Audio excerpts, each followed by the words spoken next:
Usual gang of misfits and dope addicts are here. Heather's never going to let you down in Grantsville. Grantsville. Never. Is it Rick Astley's birthday? It is. Or is he dead? No. He's fine. He's He's fine. He was born in 1966. Let's see, how old is he? And he's a treasure. Listen, what was weird about Rick Astley, as I remember it now, I'm looking at some pictures of him here, and Gina, the mature Rick Astley, there's something reminiscent about, he looks a little bit like your husband to me.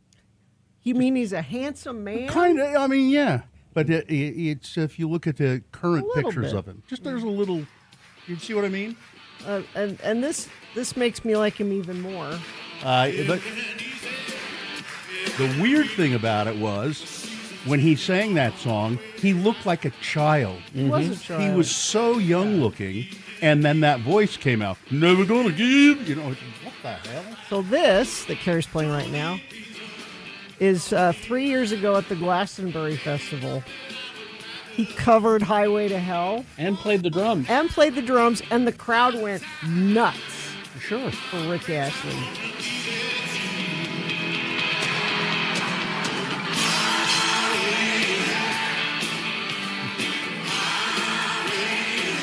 And I like that he doesn't take himself too seriously. Well, no, and he's got money coming out of his ears. Do you think? Look at those ears, they're huge.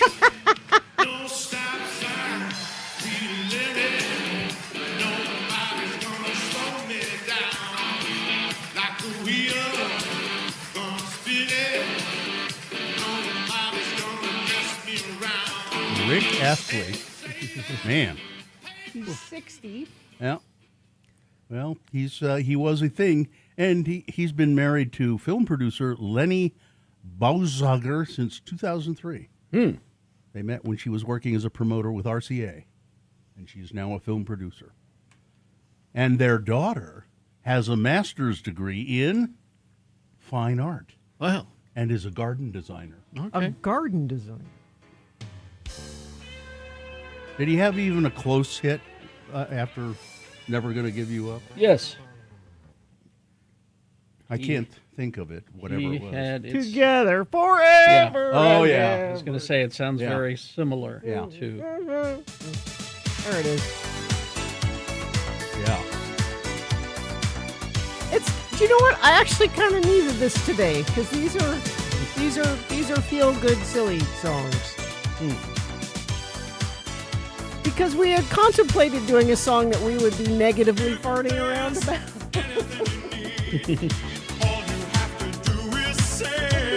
These are fun. Yeah. Rick Astley.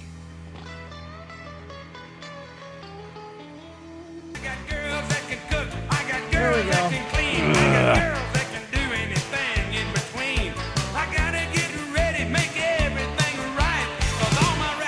Are coming over tonight. Hank Williams Jr. Do you want a drink? Hey, do you want to party? Hey, honey, this is old Hank. This is old Hank. Because drank rhymes with Hank. Yeah. Dig in the ground, got some beer on ice, and all my rowdy friends are coming over tonight. Hank Williams Jr. Real POS. 1, 2, 3 marriages. Yep. Let's see. He had a horrible drunken accident. Oh, yeah. He fell off a cliff. Fell off a mountain. Yeah. Oh, how did I not know that? Yeah, and that's why he wears sunglasses all the time. His face was just totally smashed in. He had a horrible drunken accident? Yeah. Oh. Fell off a cliff. Yep. He's a real POS. That's too bad, you know. I mean, he's a talented guy. Yeah? He likes to drink. That makes him aces in my book, baby. You know his nickname, Gina? Bocephus. Yeah, I have no idea what that is. I can't remember why that's his nickname.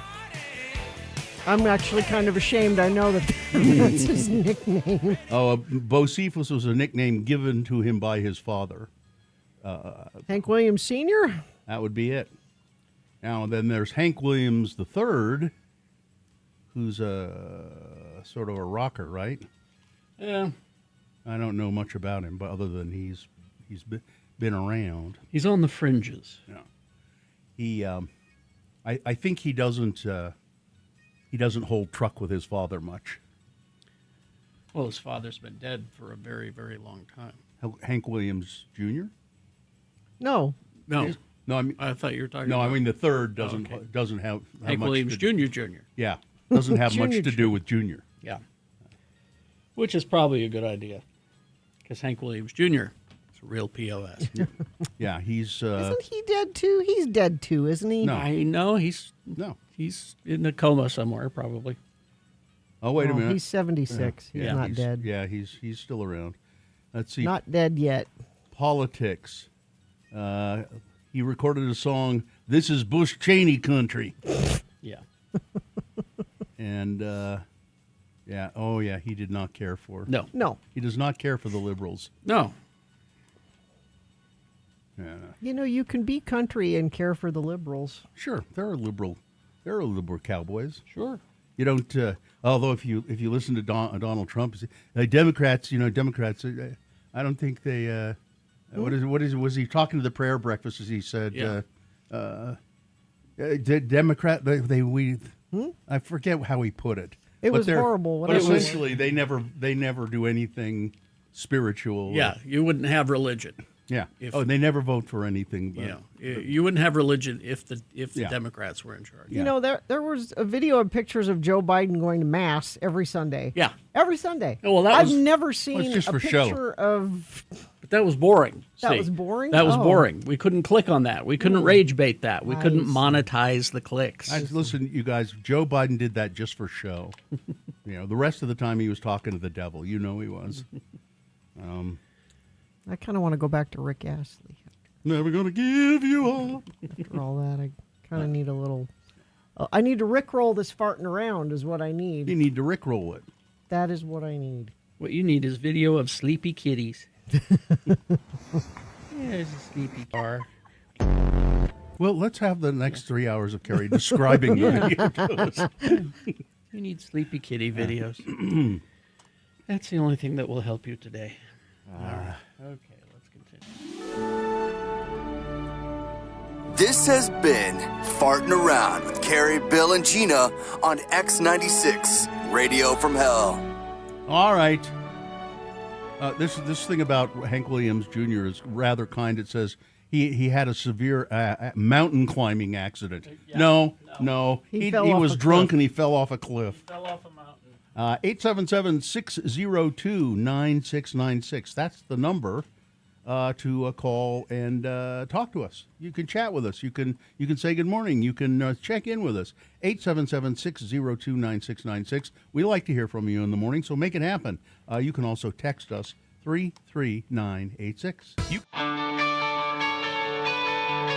Now, let me take you down memory lane. Okay. Just a few years back, the internet brought us a wonderful thing. I love cat videos, and this was one of my favorites. That's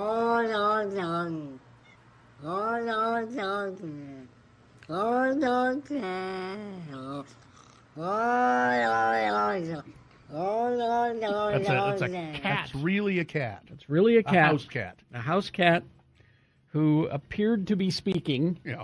and saying, "Old Long Johnson." Yeah. Or we projected it onto the Yeah. poor kitty cat. I don't know.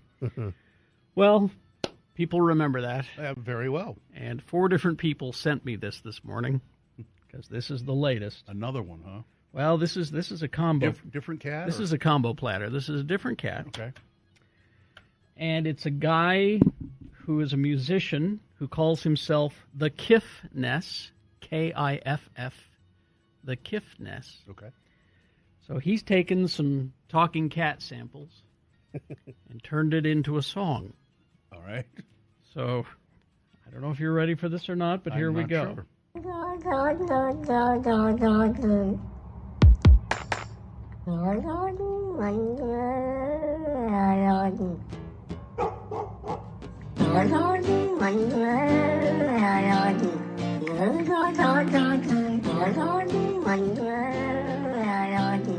Oh, it sounds like Pearl Jam. It does, doesn't it? Now what he's captioned it. So the cat is saying, "Hold on to my fur, I like it, when the dogs are barking."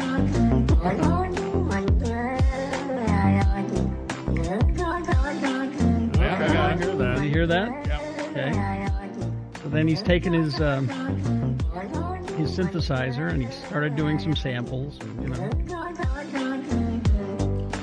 Kitty go purr when you hold on to a spur. Everything a blur. In a fast lane to the moon. Doggy go bark when you're cruising in the dark. Teeth so sharp, trying to bite him like a shark. No, he ain't coming down soon.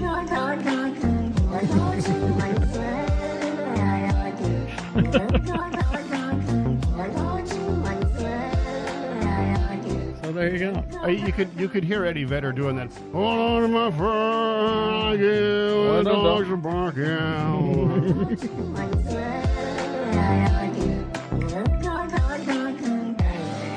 And then he's got a dog that it's growling at him, and he's manipulating the jaw to add a little background sound effects. A doggy don't like it when a cat like me is going through life successfully. So they make a big bark as I fly through the sky. Hold on to my bird, boy, don't you cry. Cause we're gonna make it now, break through the clouds. No more doggy barking, where are they now? It's easy to hear them when you're on the ground. But when you're up on the moon, you don't hear a sound. You don't hear a sound. Do you get the dog growl there? Yeah.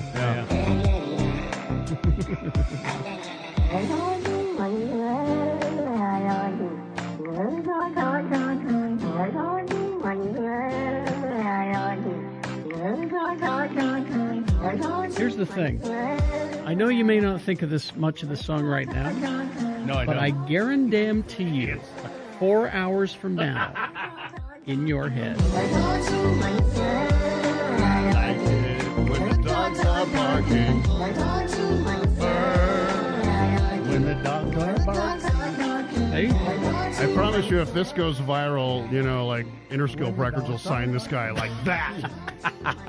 get a hold of the Kiffness for Interscope Records. There you go. I've never experienced a cat in real life sounding like that. Really? No, never. I mean, I can't imagine that, I have a cat now that has a distinctive meow and does it all the damn time, but not like it's talking. Well, we got a new kitten about a year ago, and then within our household, so we have a kitty, an old lady kitty that's like 15, and it took her a minute to decide that she didn't hate the kitten because kittens are just little buttholes. And my wife had this video of the kitty and the baby kitty and the old kitty together, and the old kitty finally was like, "All right, fine, I'll lick you and be nice." And so she's licking him, but growling at the same time. So she's being all sweet, licking the kitty, just kind of going. That's the closest to a Yeah. talking kitty cat. Yeah, that's the closest I've come to. Nothing sustained like these ones on YouTube. But And I like the chattering cat. When you Oh yeah, yeah. I have had cats that do it. When they're looking at birds, Right, a usually, bird or a bug through the window. or a laser pointer.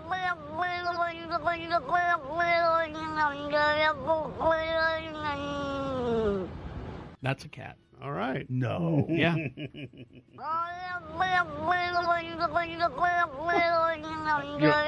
That's a cat from the deep south.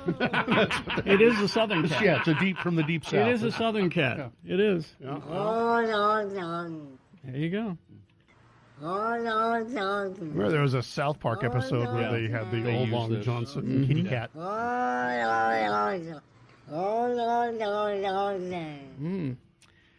People are asking for a link. No.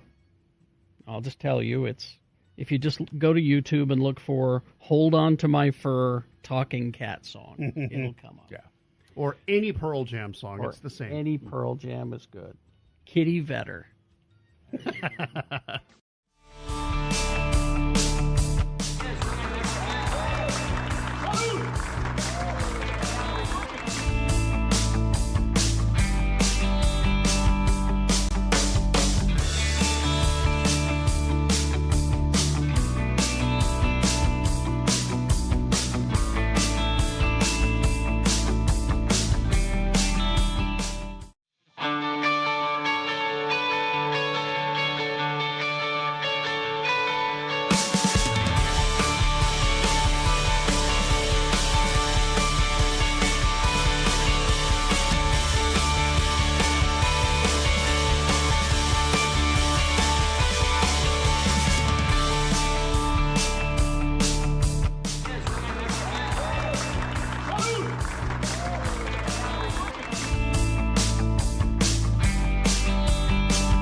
It's 6:22. Let's get this over with. All right. It is true, isn't it? We do want to hear from people, right? Mm-hmm. Yeah. Okay. 877-602-9696. That's the number. You can check in with us. We'd like to hear from you. So do that. You can also text us at 33986.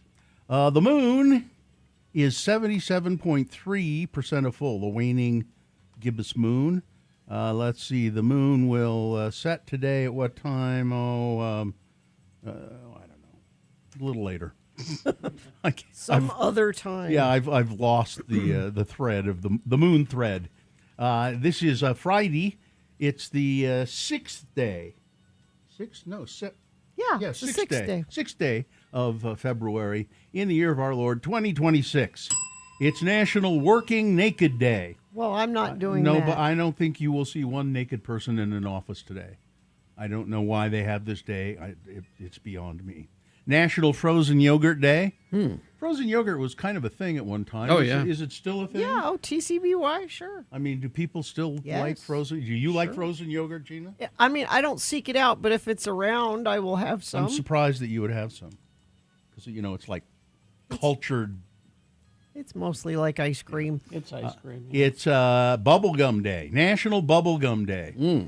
Bubblegum bubbles can be huge. In fact, the biggest one ever blown was measured to be 20 inches in diameter. Wow. It was blown by Chad Fell in Alabama in 2004. He used 3 pieces of double bubble bubblegum to set the Guinness World Record. Way to go, Chad.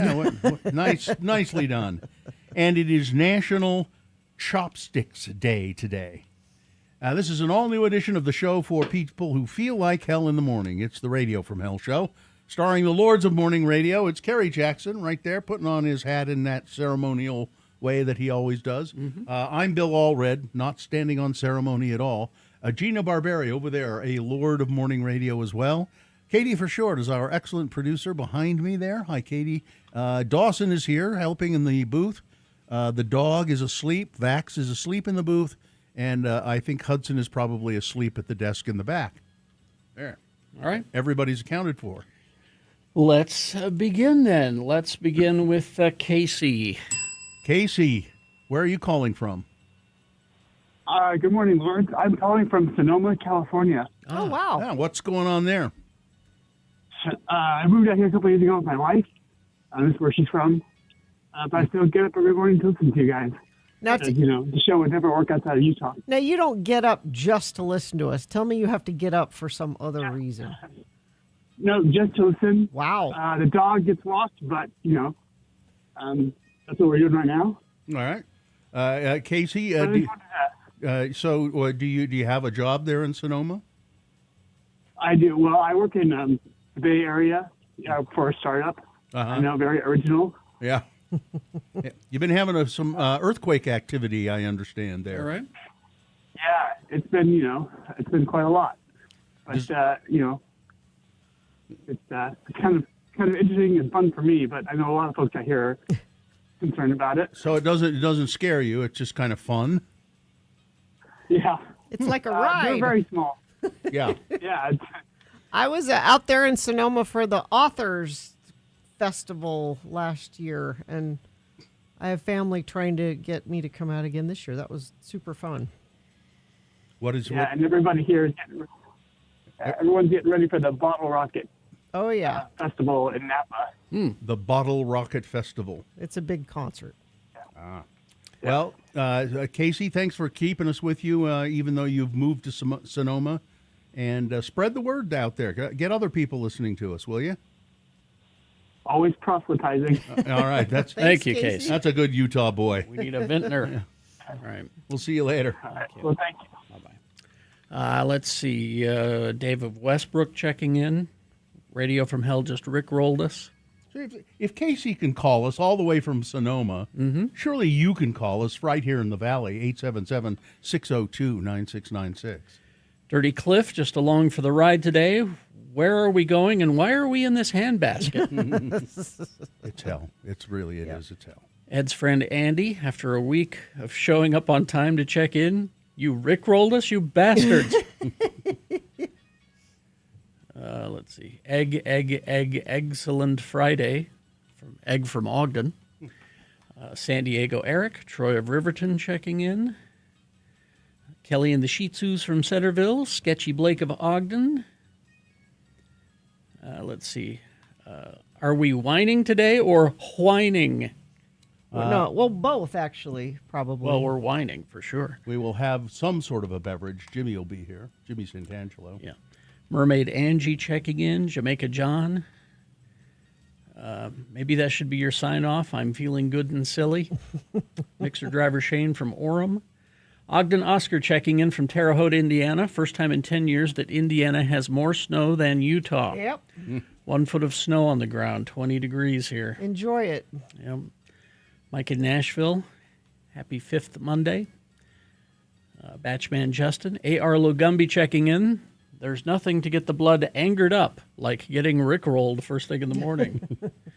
Johnny B checking in, listening while having flashbacks of my youth.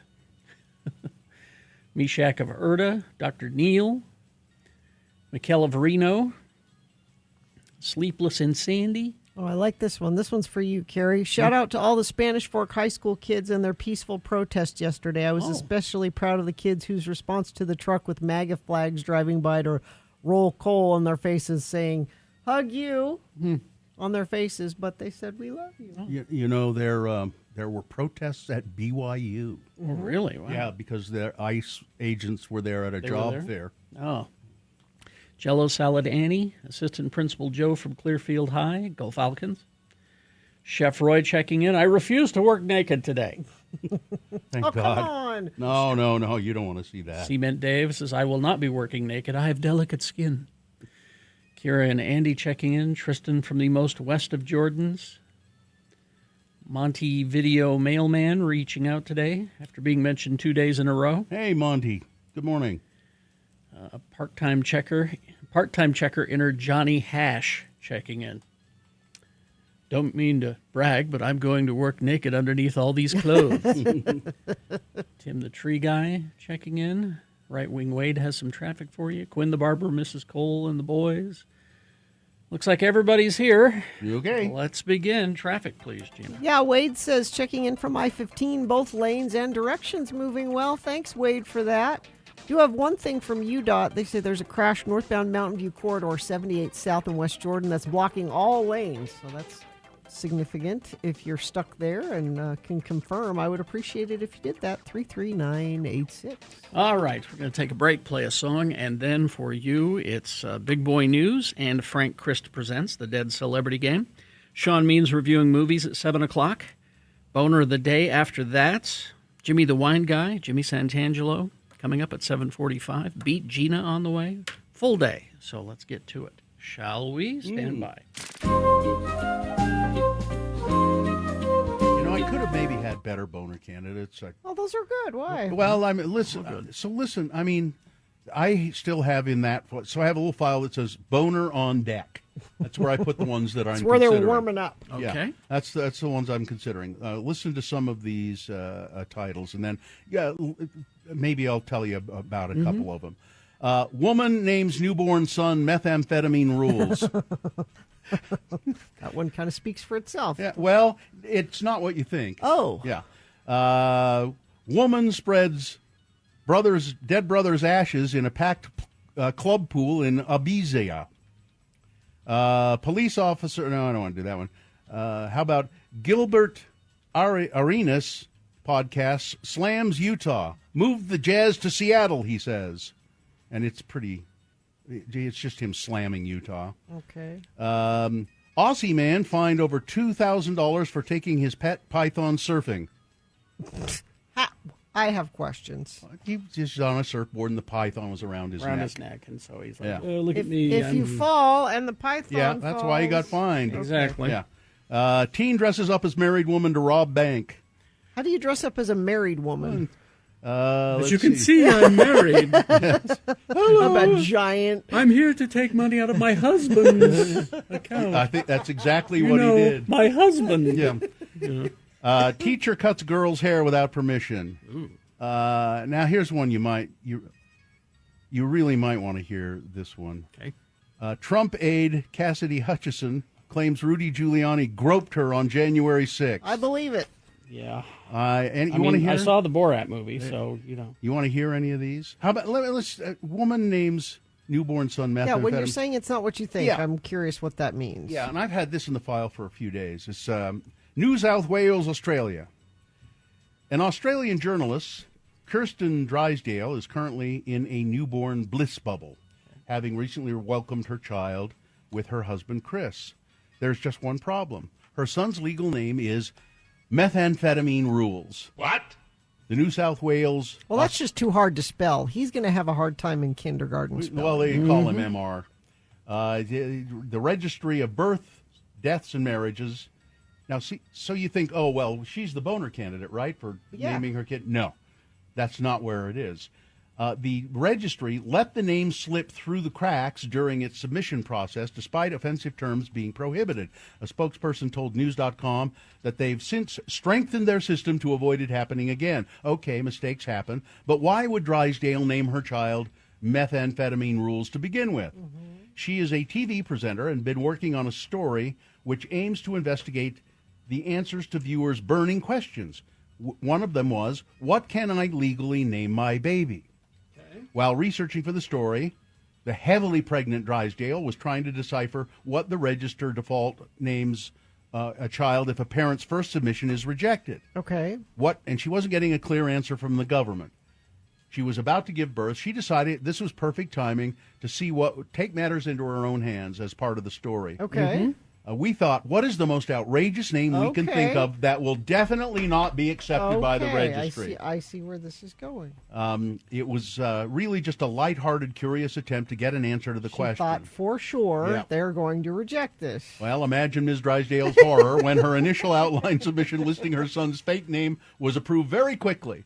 Weeks later, Drysdale got quite the push present when the official birth certificate arrived in the mail, and right there on the official birth certificate, Methamphetamine Rules.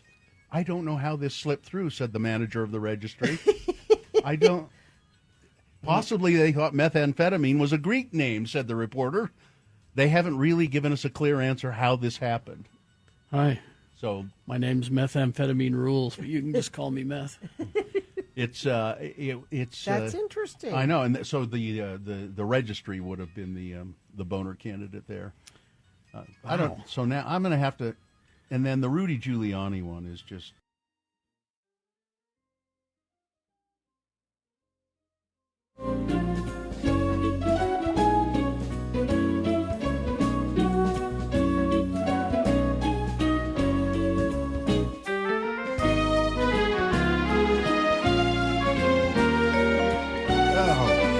Do you have a shoehorn? I do.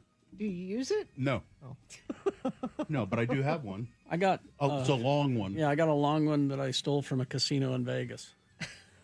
I don't remember where I think I stole mine too, but I don't remember where. It doesn't have a name on it. We stayed at the Wynn. We don't stay at the Wynn anymore. Where do you stay? Because he's not a nice man. Because he's not a nice man. he's icky, yeah. Yeah. I don't think he owns them anymore, though. Do you have a boot jack, though? That's the other question. No, boot jack. I don't have any need for a boot jack. Carrie mentioned the other day you used to have to help your dad get his boots off. Mm-hmm. Or like put your foot in between your legs and pull on the heel. And then you go flying across the room, and your dad put laughs. his foot on your butt. Yeah. Push. And then you go flying across the room, and he laughs. Yep. Yep. Help me get my boots off, boy. Oh God. Yeah, I used to have to help my grandpa get his boots off. A boot jack, though, you can just hook your it's great. heel on it. Here's the problem I always had with it, though, because I have one, and I used it more back in my horsey girl days, but I have one that I use on the farm. Mm-hmm. So if you think about it, you step on it, you got two boots on. Okay. Step on it with one boot, take the other boot off. Yeah. Well, now you got a sock. And now you're going to have to step down on the dirty ground and step on the... This is going to be like... What? I had to tell you how to get into a hammock. You don't know how couldn't to do figure out that. how to get into a hammock. It's like you're good getting one boot off, but now I'm going to get my socks all dirty when I have to get the other one off. Why don't you arrange to have a little mat there of some sort? I mean, it's... You just have a little mat there. The chat room managed to find a boot jack from Potter's Western Store in Columbus, Texas. Oh yeah, there it is. I like having a boot jack, but I feel like it only... Gina, get a little tiny rug or something and put it next to a damn boot jack. But it's outside. You got to take your muddy boots on before you go inside. Well, no, that's when you have the boot scraper. Yeah, you got to That's have in the cement. Oh. You pour you just take that chunk of metal and pour it. When you pour the cement, you stick it in there. Okay. Then you can scrape them off, and then do the boot jack. Okay. And- See, but you understand my dilemma very then. complicated. And do you still need help getting into a hammock? Does any of this involve a mud room? Mudrooms are great. I love a mudroom. I'm a big fan of the mudroom. Do you have a mud room? Yes. Well, then why don't you take your boots off there? Yeah, so you got the mud room. Well, I want to I mean, I have a mudroom, but I don't want to extra mud it. You don't want to extra muddy it up. She likes to keep her mud room mud free. It's a mud room in name only. That's what Yes. you're telling. We keep the mud room mud free. It's like a decompression chamber as you're coming into the house. Okay. Little degrees of... It's like a magic. Yeah. Okay. You get out of your hammock and you come into the house. If you've figured out how to get into the hammock. I avoid hammocks. Remember I told you how to do it? You sit in the middle of the hammock. It's the getting out of it, though. I can get into it. Gina, I can't get out But of it. she's not in the hammock when it's muddy outside. But here's how do you get out of it. The same way you got into it, you just reverse the process. You throw your legs over and sit up in the middle of the hammock. There's no graceful, elegant way to do that. And you know how I always try to look for the I know. You're a gazelle. You're like a gazelle. elegant way. You're like a gazelle in a hammock, which is Of course, the really wealthy people had a boot scraper brush combo. Oh, yeah. Yeah, Oh, there's one. there's one right there. Yeah. It's the wealthy farmers. had That cost a pretty penny. Yeah. He also owned like horses and things like that, so he was wealthy. Yeah.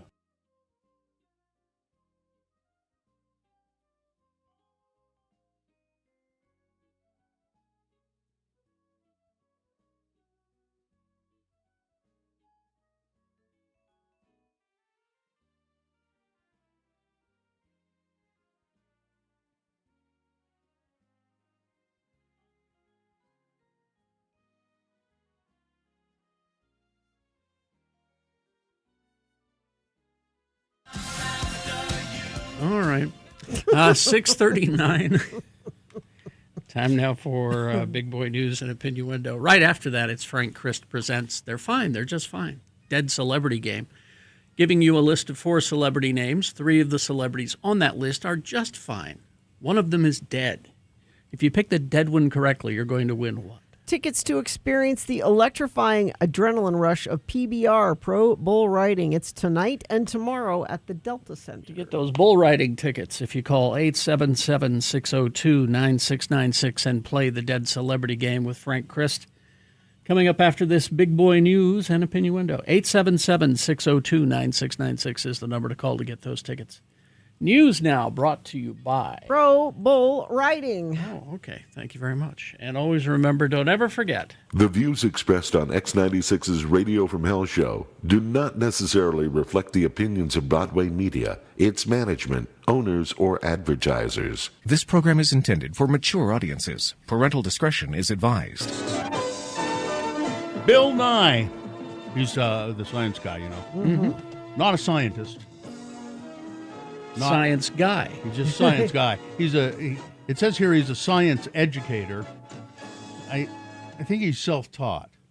I think Bill Nye is primarily, he's an entertainer. He started in a comedy group in Seattle that was kind of like local Saturday Night Live. I forget what it was called. I saw it once or twice. And he played this science nerd on this sketch comedy show that was on in Seattle. Anyway, he'll receive the Lifetime Achievement Honor at this year's Children's and Family Emmy Awards. The science educator and Emmy-winning host of Bill Nye, the Science Guy, will be celebrated at ceremonies March 1st and 2nd in New York City. Nye recently received the Presidential Medal of Freedom from not President Trump, but President Biden in 2025 and earned a Hollywood Walk of Fame star. I believe that the process of science is the best idea humans have ever had, Nye said in a statement, adding he loved making shows encouraging kids to embrace science's passion, its beauty, and its joy. The president of the National Association of whatever this is that's giving the awards said Bill Nye is one of the most revered broadcast educators in television history. He has instilled multiple generations with science appreciation. The Utah State Legislature is they're getting ready for a fight over the Colorado River. How are they getting ready for that? Well, on Thursday, Senator David Hinkins, chair of the legislature's powerful Natural Resources Appropriations Committee, filed a request for a $1 million appropriation for potential litigation over the Colorado River. You know, we just got to pray for the best and prepare for the worst, Senator Hinkins told Fox News. The allocation is a signal that things are ratcheting up between the states, negotiating new agreements to manage the river that provides water to more than 40 million people in the western United States. That is not providing as much water as it used to 40 million people in the west. Arizona's legislature is considering a similar $1 million funding request for lawsuits. Senator Hinkins said he hopes that the states can reach a deal and it doesn't wind up in court. But, quote, we need to be able to protect our water rights in the state so we don't get shut out. The 7 states along the Colorado River, Utah, Wyoming, Colorado, New Mexico, Arizona, Nevada, and California, have been in discussions for a new agreement for years. But it's because there's not enough to go around. Yeah. The negotiations are going very slowly.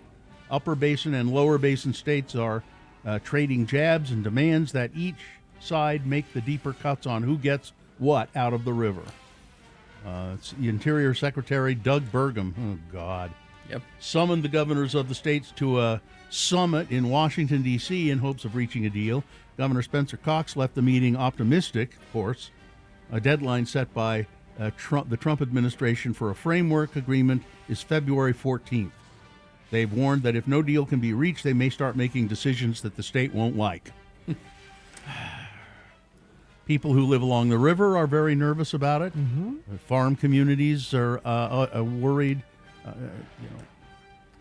Let's build some more golf courses. I think it'll just be a mess. Parks it will continue to be a mess. Yep. Earthquake. Preliminary data shows a 3.5 earthquake hit Utah County yesterday afternoon. The quake hit about 12:53 p.m., 5 miles northwest of Saratoga Springs. So that'd be out on the other side of the Utah Lake. The depth of the quake was estimated to be about 3.4 miles, according to information from the University of Utah Seismograph Station. The U.S. Geological Survey website shows the quake was initially rated a 3.4, but then they increased it to 3.5. Kate Millward was on the 5th floor of an office building in Lehigh when she felt the quake. She said it was obvious an earthquake was occurring, but it wasn't intense enough for anything in the office to move. The mild shaking lasted for about 10 seconds, she said. Definitely the most intense one I've ever felt, she said. Hallie Jenkins was also working in a one-story office building near Center Street in Lehigh when she felt the quake. It felt like somebody hit the building, she said. So a lot of people did feel it in Utah County. I don't know if I didn't feel anything up here. I don't think anybody really did. Let's see. Here's a great idea. In Utah, the minimum age to receive a driver's license is currently 16 years old. But that could soon be changing. Representative Nicolene Peck of Tooele has introduced a bill in the Utah legislature that would lower the minimum age for getting a driver's license to 15 years of age. What? 15 years and 6 months. Because She shared that she got the idea for the bill from a constituent, a student from Tooele Junior High School, who said, "I'd sure like to be able to drive a car." The student had reached out to Peck and scheduled a meeting with her to present her idea. She had all the research laid out about it, and she'd checked into all of these different states and accidents and rates and everything, and she had done so many things, Peck told the Deseret News. "I was so impressed." And she was like, "This is what I would like to do." The representative added that this constituent brought the issue to her over a year ago, and she's now old enough that she would no longer be impacted by the bill. But that student was passionate about the issue because she felt that she and her classmates were ready to drive at a younger age. I think 16 is too young, actually. not for parents who don't want to drive their kids around anymore. And that's the thing, is that a lot of kids don't want their driver's license. Yeah, that's true. I would applaud her for wanting it earlier, yeah. Yeah. Amid the millions of documents released from the case against millionaire sex offender Jeffrey Epstein, sporadic visits to Utah have been uncovered. Really? Along with possible tuition payment to a BYU Idaho student. On January 30th, the U.S. Department of Justice, of course, disclosed over 3 million pages of documents on Epstein's life, and multiple emails released in the most recent batch are related to Jeffrey Epstein show that he had correspondence with someone who is likely a female student at BYU Idaho. Really? Emails detail an agreement that indicates Epstein sent a check likely to pay for the student's tuition. However, the check may have been sent back.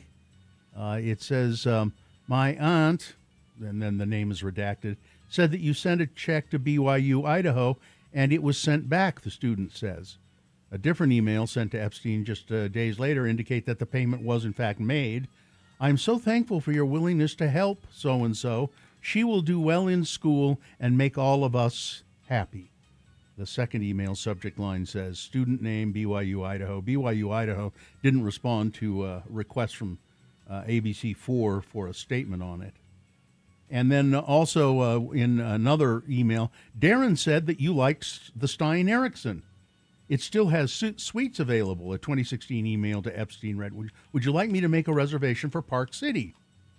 And yes, indeed, Epstein booked a 2-bedroom Superior suite for one night at the Waldorf in Park City. And there are little things like that.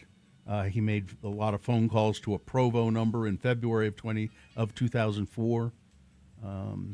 There are horrible people everywhere, Bill. Yeah, apparently. It's a cabal. If Ivanka weren't my daughter, perhaps I'd be dating her. And Jeffrey Epstein's medical records were released. Did you read any of that? Yeah.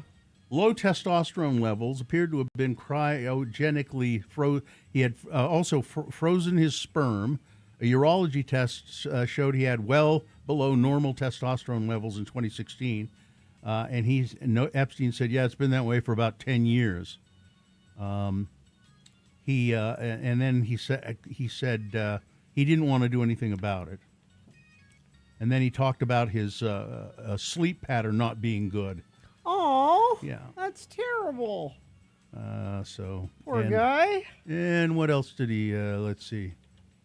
This is all mostly about testosterone. Oh, he was tested for gonorrhea, and I think it showed that he didn't have it. So, as Savannah Guthrie's mother still missing, desperate plea for her mom Nancy's safe return. So there were 2 ransom notes, I think, and they're kind of saying we don't think they're not legitimate. No. One of them they think is legit. There were some others that were sent that they actually arrested a guy who sent a fake one. Maybe that's what you're thinking of, Bill. I know. It just says here that they have yet to receive a legitimate ransom. Oh, they haven't received a legitimate ransom demand. Seems they keep trying to establish some kind of communication, but nobody's saying anything. And if it's kidnappers and they're not reaching out, that's not a good sign, because they ain't got nothing to bargain with anymore. Yeah. I'm afraid. And I don't just have this feeling there's going to be some weird twist to this case that will make everybody go, yeah. What? All right, that's it. All right. Sports, weather, traffic. I got this sports report from a friend of the program, Brock Roberts, who said history made in Orem, and it's UVU men's basketball. They earned their 23rd straight home win, breaking the program record and ranking 4th longest in the nation. So, well done. Thank you, Brock. You can send me sports anytime you like. Thank you, Brock Roberts. He sounds like a sports reporter, doesn't he? I'm Brock Roberts. Lindsey Vaughn had a successful test run today, which is crazy. She is a superhuman. This is a funny story. Do you have the penis enhancement mystery, Bill? I just saw the headline. I didn't read it. Yeah, what's up? So we talked about the putting extra fabric in the crotch of their uniforms for ski jumping. Yeah, but the uniform cannot be more than a certain amount of centimeters more than your actual body size. Okay. So apparently there are some ski jumpers that are not only remaking the costumes, they are taking penis enhancement pills to make their actual anatomy bigger so they can justify making the bigger uniforms. I don't think those pills work. They don't work. Yeah. What are they getting them at a gas station? There's not pills, injections. Oh, injections. Mm-hmm. Okay. Oh, so that apparently it's a thing. Well, it would make you bigger because you would be rigid all the time. Temporarily. Yeah. Opening ceremonies are today. They start at 2 o'clock on NBC if you want to watch that. And the Utah Jazz lost last night to the Atlanta Hawks 121-119. We'll talk more football and stuff in our next sportscast. Okay. Weather is weird. We could hit 60 degrees today. Now they've hauled in a bunch of snow for the skijoring event that we talked about. That's it's like the horse and skier, kind of like water skiing, but on. Oh, it's piled up down by the salt palace. Yeah, but it's going to be 60 degrees today, so I hope they do it early and it doesn't all melt. Traffic looks pretty good. Just have that one incident northbound Mountain View corridor 78 South, but whatever you're seeing, you can send it to us via text at 33986. Frank Christ, good morning. Oh, hello, everyone. How are you old bag of bones? Well, I'm fine. I'm just fine. How are you? I'm fine. I'm just fine. Frank, it's nice to... Well, I've sort of gotten fond of you. I hate to say it. Fond of the Grim Reaper, the Angel of Death. Oh, don't fear me. I don't fear the Reaper. I do not fear the Reaper. Frank is the Grim Reaper of celebrities specifically, And that's terrible for Frank, and I feel bad for him because he I loves love our those. precious celebrities. Everything they say and do is right, except for James Woods. Frank has to, when a celebrity dies, he immediately goes to the scene, and if the celebrity is in fact truly dead, Frank will take the celebrity's soul, their essence, and take it away to the distribution center. You're very busy most of the time, most of the day, aren't you? Well, there's no rest, you know. I know. I'm that, yeah. I'm surprised that you haven't been called out while we've been doing this game. I may have. Yeah. Oh. Magical being. Oh, yeah, that's right.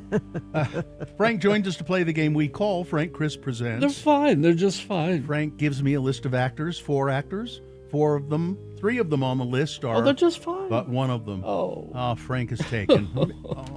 It's his curse. He has to. This was a hard one. We need a contestant to play the game. Tommy is here. Tommy? Is that it? That's it. Hi, Tommy. How are you today? I'm fine. I'm just fine. Thank you, sir. Very good to know, Tommy. Tommy, if you are able to identify the dead celebrity out of this this group of 4, you will win a prize. What is it, Gina? It's tickets to pro bull riding happening today and tomorrow at the Delta Center. All right, Tommy. Are you ready to do that? Yes, I am. All right. Because it's National Chopsticks Day, Frank has given me a list of actors in movies set in China. Identify the dead one, and you'll get a prize. Here we go. Number 1, Diana Rigg. Her roles include Emma Peel in the TV series The Avengers, the wife of James Bond in On Her Majesty's Secret Service. She was Elena Tyrell in Game of Thrones, and she was Lady Holiday in The Great Muppet Caper. Her China movie, The Painted Veil. A mismatched married couple move to Shanghai, China, and their marriage undergoes many changes. Number 1, Diana Rigg. Number 2, Molly Parker. Her first major role was in Waking the Dead. She played a Las Vegas escort in The Center of the World, and she was Alma Garrett in Deadwood. She also had a major role in House of Cards. Her China movie, Hemingway and Gellhorn, in which she plays one of Ernest Hemingway's wives who travels to China with him to cover bombing attacks by Japan. Number 2 is Molly Parker. Number 3, Bess Armstrong. She was in Jaws 3D with Dennis Quaid, Alan Alda's The Four Seasons, the TV miniseries Lace, Nothing in Common, starring Tom Hanks and Jackie Gleason. She was also in Castle, Mad Men, NCIS, SWAT, Grey's Anatomy, lots of stuff.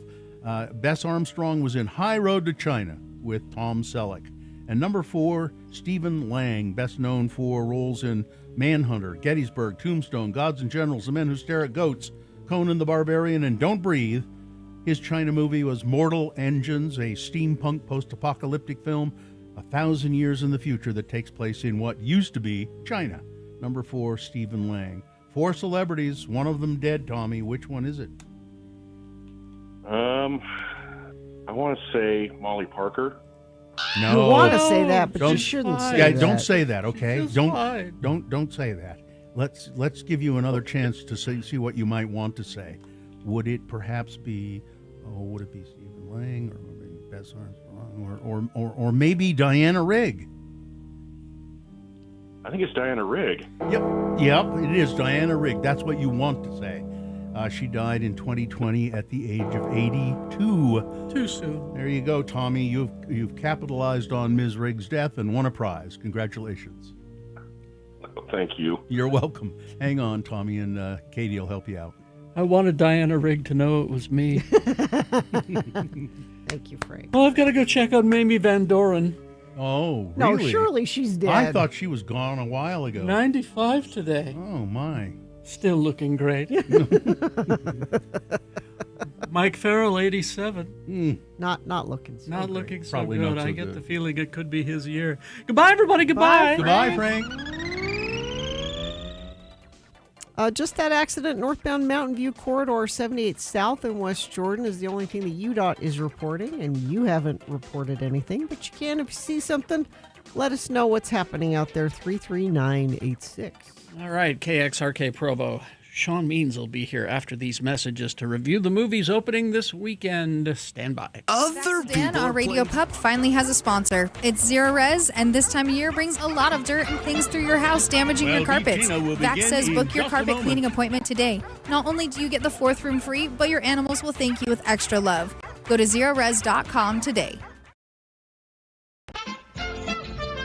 Well, Beat Gina will begin in just a moment. But first, good gravy. I'm your announcer, Johnny O, with a word about good, true gravies from Franco-American in cans ready to serve. New golden chicken gravy with tender bits of chicken all through it. Tuck your napkin in and reach for the ladle. This good gravy won't take a backseat even to Grandma's favorite recipe, chock full of old-time country-style flavor like the Sunday dinner chicken gravy of long ago. Heat and serve it hot and savory over mashed potatoes, rice, noodles, biscuits. You can even drink it right out of the can. Oh, yes, you can.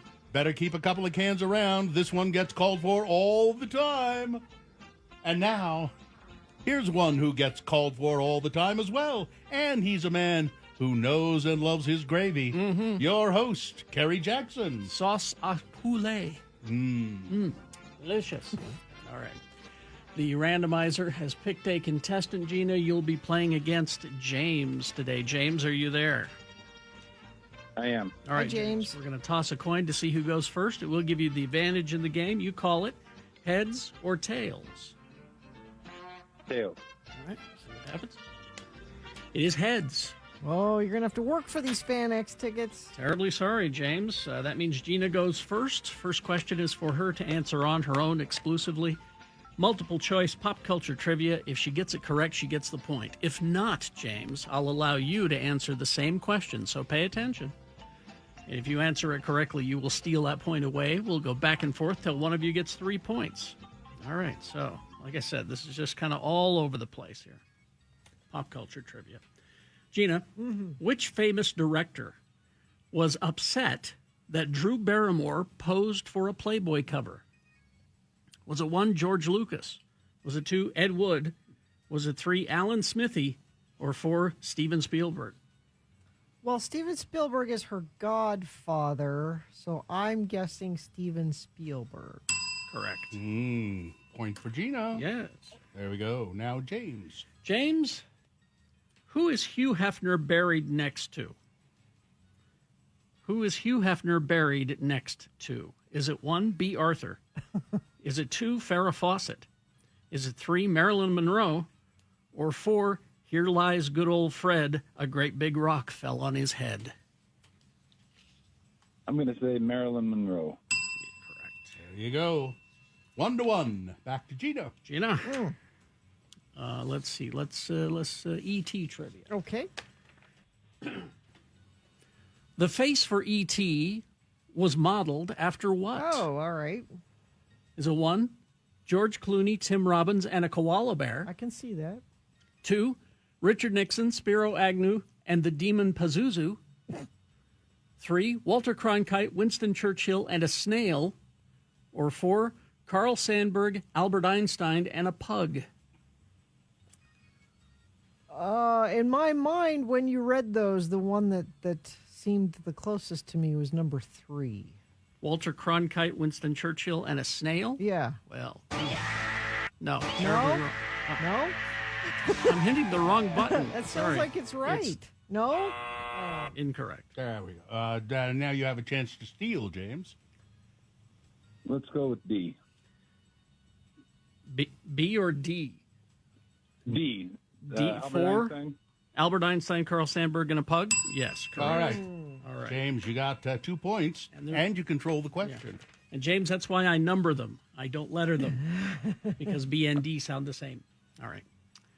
So, James, how did Foley artist John Roche say he made the sounds for E.T.'s walk? Foley is sound effects, of course. How did he make the sounds of E.T.'s walk? Was it 1, 2 empty halves of dried coconut banging them together? Was it 2, shaking giant sheets of aluminum and brushing them with a broom? Was it 3, wet T-shirt crammed with Jell-O? Or 4, just his hands on a yoga mat? Let's go with 3. Wet T-shirt. You win the game. Wow. Just like that. Congratulations, James. Way to go, James. Thank you very much. You're welcome very much.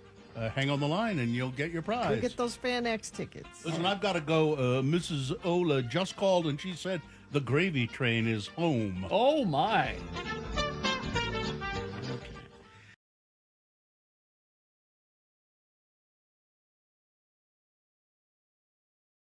Heather and her husband in Cottonwood both like football. In Cottonwood. In Cottonwood. All right. Is this a sponsored feature? Cottonwood. Cottonwood. Okay, thank you. Well, he's here, ladies and gentlemen. Sean Means is here. Sean is here to talk about some movies. Sean is a writer and editor at the Salt Lake Tribune. sltrib.com is where you can access that, and he's a movie critic, and you can go to moviecricket.net. There is a large cache of reviews there. Good morning. Good morning. What have you got here? Well, the problem with late January and early February is there's not a lot of good movies or a lot of new movies out there. It's kind of a dumping ground. Yeah. And then also between the letdown after the Oscar nominations and also just my post Sundance recovery, I didn't get to see a lot this week. I also got sick midweek. Yeah, I can hear it in your voice. That cut into some of my movie watching time. And then I did actually watch a movie that they told me was going to open this week, and then I looked and no, it's opening next week. What's that one? It's called Scarlet. It's a Japanese anime. It's really cool. All right. We'll talk about that next week. I did miss out on one of the little movies opening this week called Solo Mio, which is a romance drama about a sad sack guy who gets dumped by his wife and takes a trip to Italy that they were supposed to go on together. Kevin James in a drama? Kevin James, well, it's a rom-com, whatever. I think I saw a little clip of that somewhere, and he was I didn't realize it was Kevin James. He was kind of unrecognizable. Yeah, he was like, whatever. But it's, I figured having a cold was enough suffering for me this week. Sure. So I didn't try for that one. One really good new movie opening this week, though, that I did see. It's called The Moment. This premiered at Sundance about 2 weeks ago.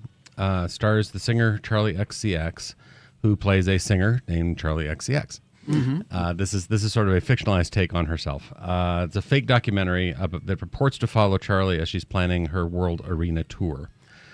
This is her chance to make a statement about her Brat album and the global sensation that led it's not just summer; it's forever. It's Brat Summer, and people talking about Brat Summer, and in this movie there are a lot of people that want Brat Summer to become Brat Forever, and like the head of the record company, who's very gung ho about making sure this phenomenon carries on as long as possible. Played by Rosanna Arquette. Okay. It's cool to see her around. She hires a hotshot music video director, Johannes, played by Alexander Skarsgård, to make the concert tour exactly what the label wants. Which the problem is that Charlie and her artistic director Celeste, who's her friend, played by Haley Benton Gates, they have their own ideas, and they're more about extending Charlie's artistic voice than about making a lot of money off of the whole Brat, everything in green kind of nonsense. So Charlie gets thrown into these conflicts with people who all want a piece of her, want something out of her, or the Brat machinery, and some of them just want to hang out. Like there's a club pal played by Rachel Sennett, or at one point she runs into Kylie Jenner, played by Kylie Jenner, like you do, who actually is pretty good at playing Kylie Jenner. One of the cool things about The Moment is that it's a fake because you recognize people like Rosanna Arquette and Alexander Skarsgård. And Alexander Skarsgård is funnier in this movie than he let on when he was hosting SNL this last weekend. Oh, yeah? Yeah. And it looks real enough that you could buy into the idea that it's a real documentary and that we're watching Charlie having a bit of a public meltdown as all of these different people are pulling at her and all these different stresses about... can she maintain her artistry and still, do this thing? It reminded me a little bit of the Beatles in A Hard Day's Night.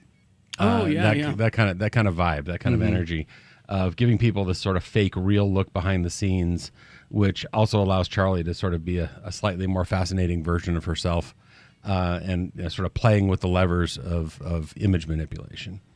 I'm not a Charlie XCX fan. I mean, I have no problem with her. I just don't know her. I don't know her game, and I do now a little bit more. And I really like this movie. I think she is really sharp and really challenging about the fame machine, and it's also a pretty funny movie. So 3.5 stars for the moment. Wow. And it's playing a few places around town. The one warning I would give is if you do not like flashy things, if you don't like strobing and that kind of thing, don't go to this movie. This is not for you. Full of flash bulbs. It'll give you a headache. Strobe lights and effects and the credits do the stroby things, and it does affect people. It does affect if it affects you, don't go to this movie. But otherwise, it's great. Wasn't there a Dracula movie opening? There is, directed by Luc Besson, but I was unable to track it down. So what's it called? Do you remember? It's called Dracula. Just called Dracula. Yeah. Caleb Landry Jones as Dracula and Christoph Waltz as maybe Van Helsing. Not Van Helsing, but the Van Helsing stand-in. Doesn't it say on the IMDb not Van Helsing or something? It says priest or something like that. Like that. Yeah. And I went to see Shelter yesterday, which is a terribly named movie.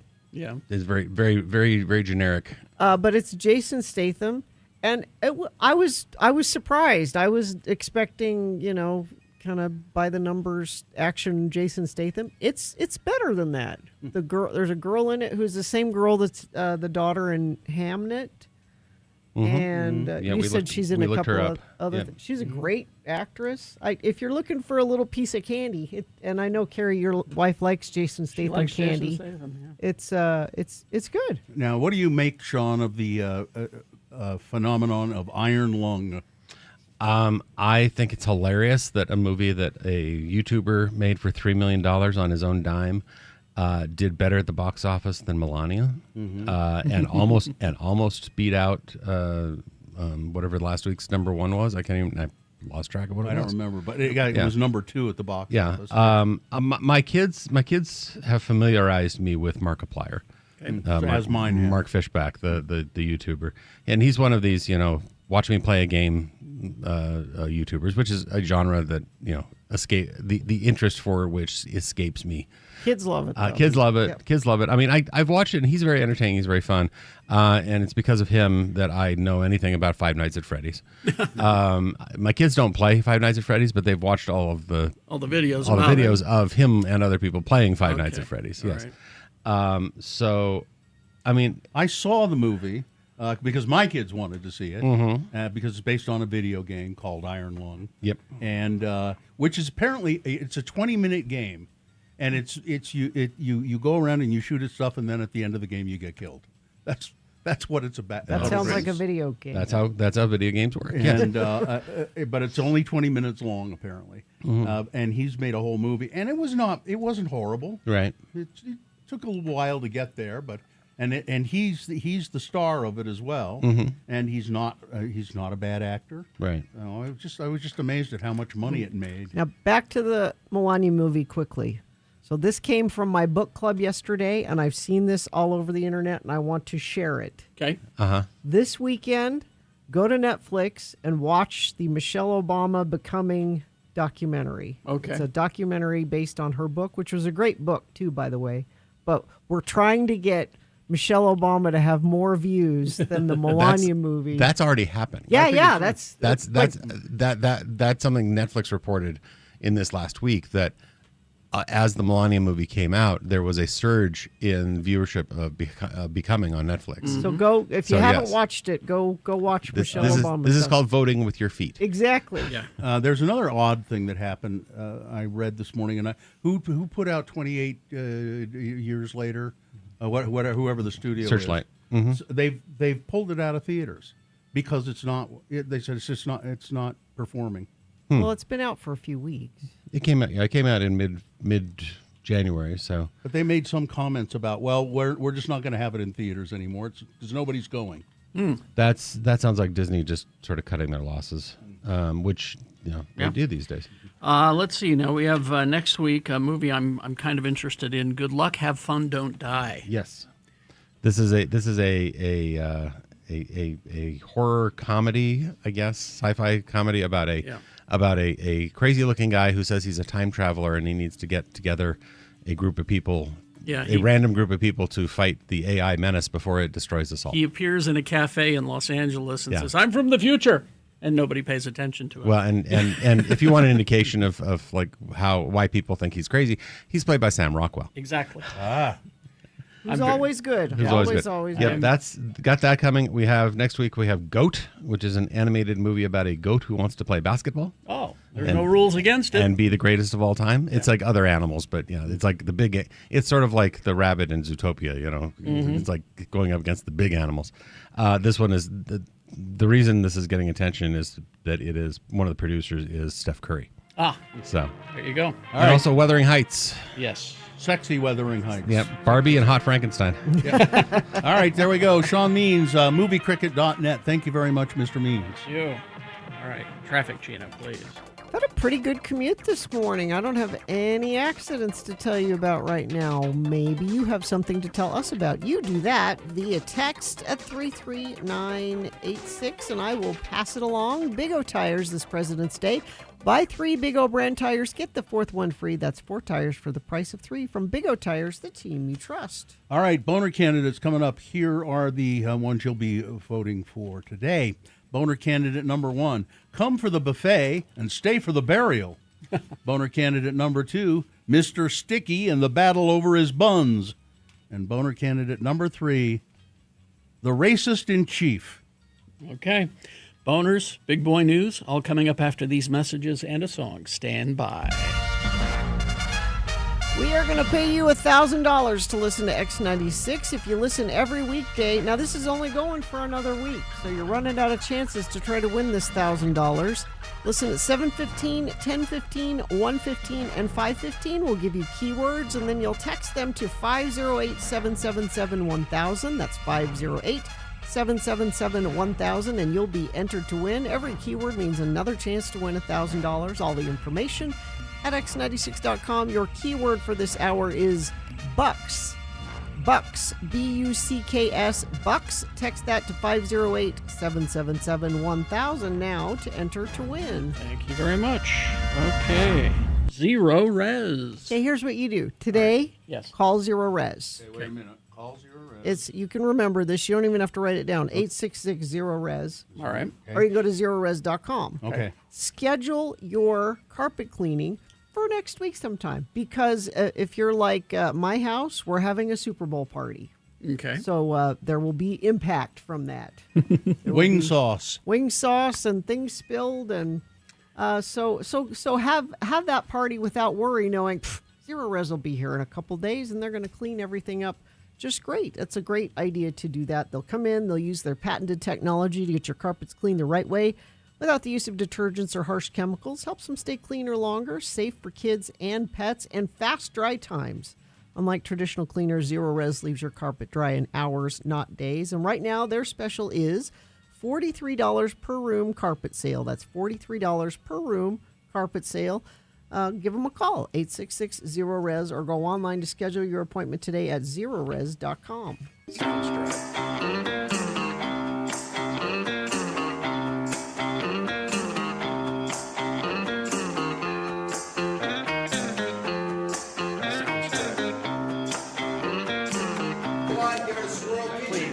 Don't call this Dave. I was just reading this article. It was in the New York Times, and it was, let's see, what's the headline of it? Is this late night TV's last gasp? Uh-oh. And they start out by talking about John Mulaney and his weekly Netflix talk show. Yeah, because his isn't a late night show. It's a watch it whenever you want. Watch it when you want. It goes live once a week, apparently. I haven't watched it at all. Is it good? It can be. He says, John Mulaney says, it's almost like the way you might remember a bunch of shows from the past, but it's not exactly like they were. He said, no element is new of my show, really, but the way they're being laid out feels a little bit different, maybe. It feels very loosey-goosey.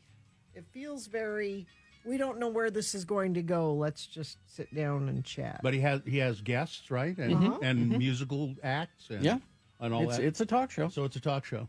And then they pivot into talking about podcasts and how podcasts maybe have sort of taken a lot of the wind out of late night talk Podcasts shows. ruin everything, basically. They really do. But for instance, if you listen to Conan O'Brien's podcast, he's way funnier than he ever was on TV. Well, you have no limitations He on a can podcast. just go, and he'll just riff. You and don't riff. have time limitation. But yeah, if you listen to Conan O'Brien's podcast, it is not like to the second. Sometimes it goes long. Sometimes it's they short. keep it pretty tight. They keep his show pretty tight. They do. I've looked at the times. A lot of shows don't do that. They'll just go as long go as till they they go. need to. And you can swear and you can talk about things you can't talk about other ways. But there's still going to be a place for, and I know Hacks, the TV show Hacks has addressed this a bit too. And I haven't gotten too far into it, but you guys have seen it. Like Jimmy Kimmel was on it and talking about. What does this seem to portend? I mean, they actually say it in there. They say late night TV is dying. They actually said before they hired Deborah Vance as the character to do that show, it was either that or they were just going to cancel it. Like it's on its last legs. Yeah. And she will likely be the last host of it. That's kind of what they allude indicate. Well, I'm telling you right now that the money that it takes to make these shows versus the ratings that they're getting and all of that.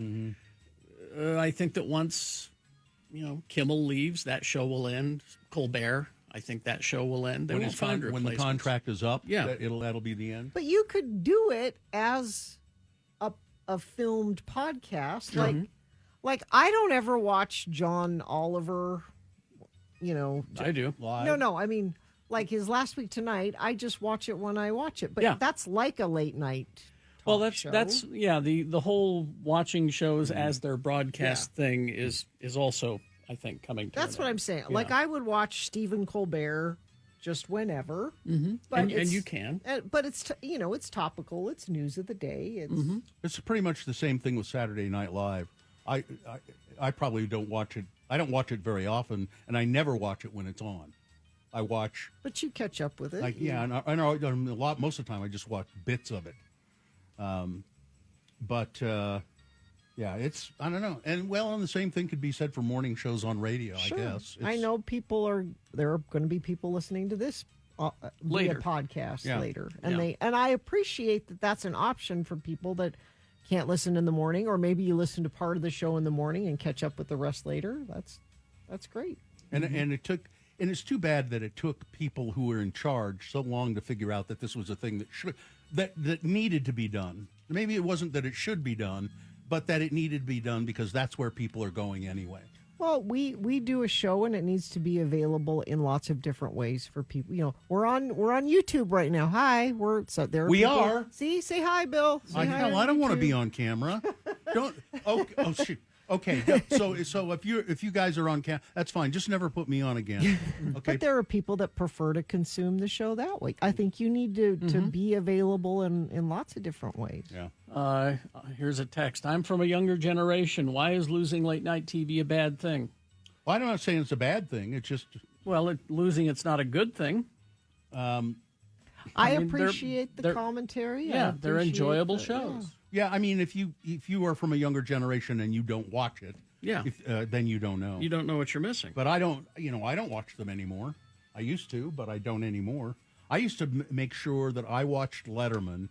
I didn't watch it live because I did morning radio, but I put it on VCR and I would get home and watch every single damn Letterman But show. Carrie gets little clips of the late night shows that we play here, and I appreciate that content that we get. Well, I like the topicality of it, and and they're good, smart people that come up. It also enrages Trump. That's another thing that I like about it. Stephen Colbert is so smart, Yes. and funny. It's impossible to not want to have some of that in your life. Exactly.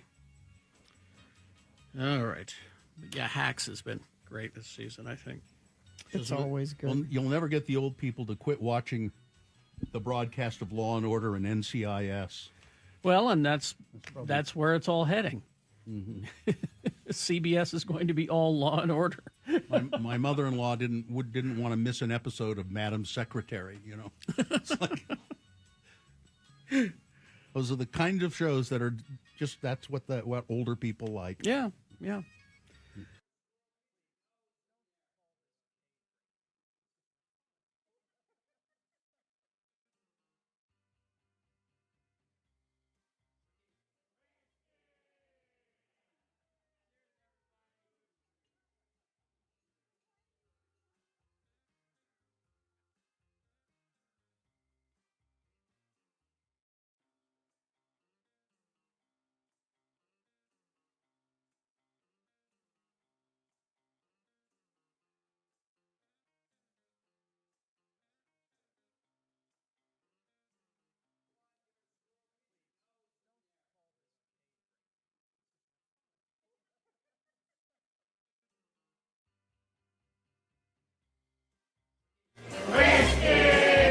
7:25.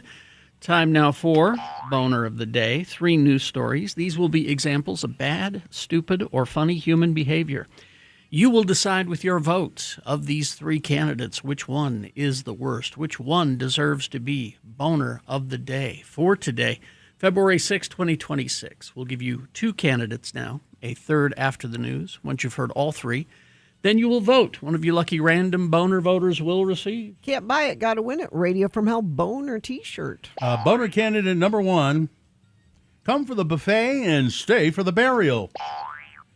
This is in Thailand. Okay. Some Western backpackers accidentally gate crashed a funeral in Thailand after they embarrassingly mistook the venue for a restaurant. Oh, jeez. I went over to speak to them, and they asked if the place was a food court. Wake attendee Shantram Shamalakaya said. He was reportedly, the unnamed tourists were waiting to be served. He was reportedly greeting mourners at the traditional service on January 31st in Nakhon Si Thammarat when he observed a couple of German tourists enter the premises thinking it was a restaurant. The humiliating clip shows the pair sitting down at a table and waiting for a menu, oblivious to the fact that they are in the midst of a mourning ceremony. Sharon Torn went over to speak with the pair, finding out that they thought that the service was a food court after hearing about them online. In other words, weddings and wakes aren't the only events that look similar from afar. They had wandered over. They could smell food.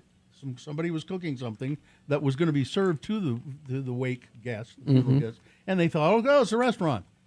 Now, when Mr. Sharon Torn informed the interlopers of their blunder, they were, in fact, mortified and very apologetic. And he said, I thought it was kind of funny. And so I asked them if they'd like to stay and have some waffles. And they did. They stayed and had some waffles. So come for the buffet, but stay for the burial, please. I'm just surprised they're not Americans. Yeah. I think they're. I think they are Dutch. You said German. Oh, German. Yeah, they're German. Yeah. So. Boner candidate number 1. Here's Boner candidate number 2, Mr. Sticky and the battle over his buns. Domestic disputes that require police intervention are never a laughing matter, unless, of course, it's 2 siblings threatening to kill each other over who ate the last sticky bun.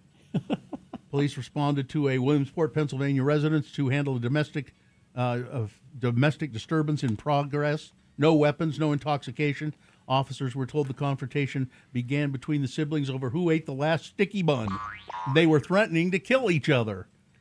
Now, sadly, requests have been denied by the Williamsport Bureau, so no further information about the confrontation is available. But additionally, specific sticky bun details are lacking. However, if the gooey treats were not homemade, it appears that they likely came from Mr. Sticky's, a Williamsport favorite. That is a short drive from where the 2 siblings lived.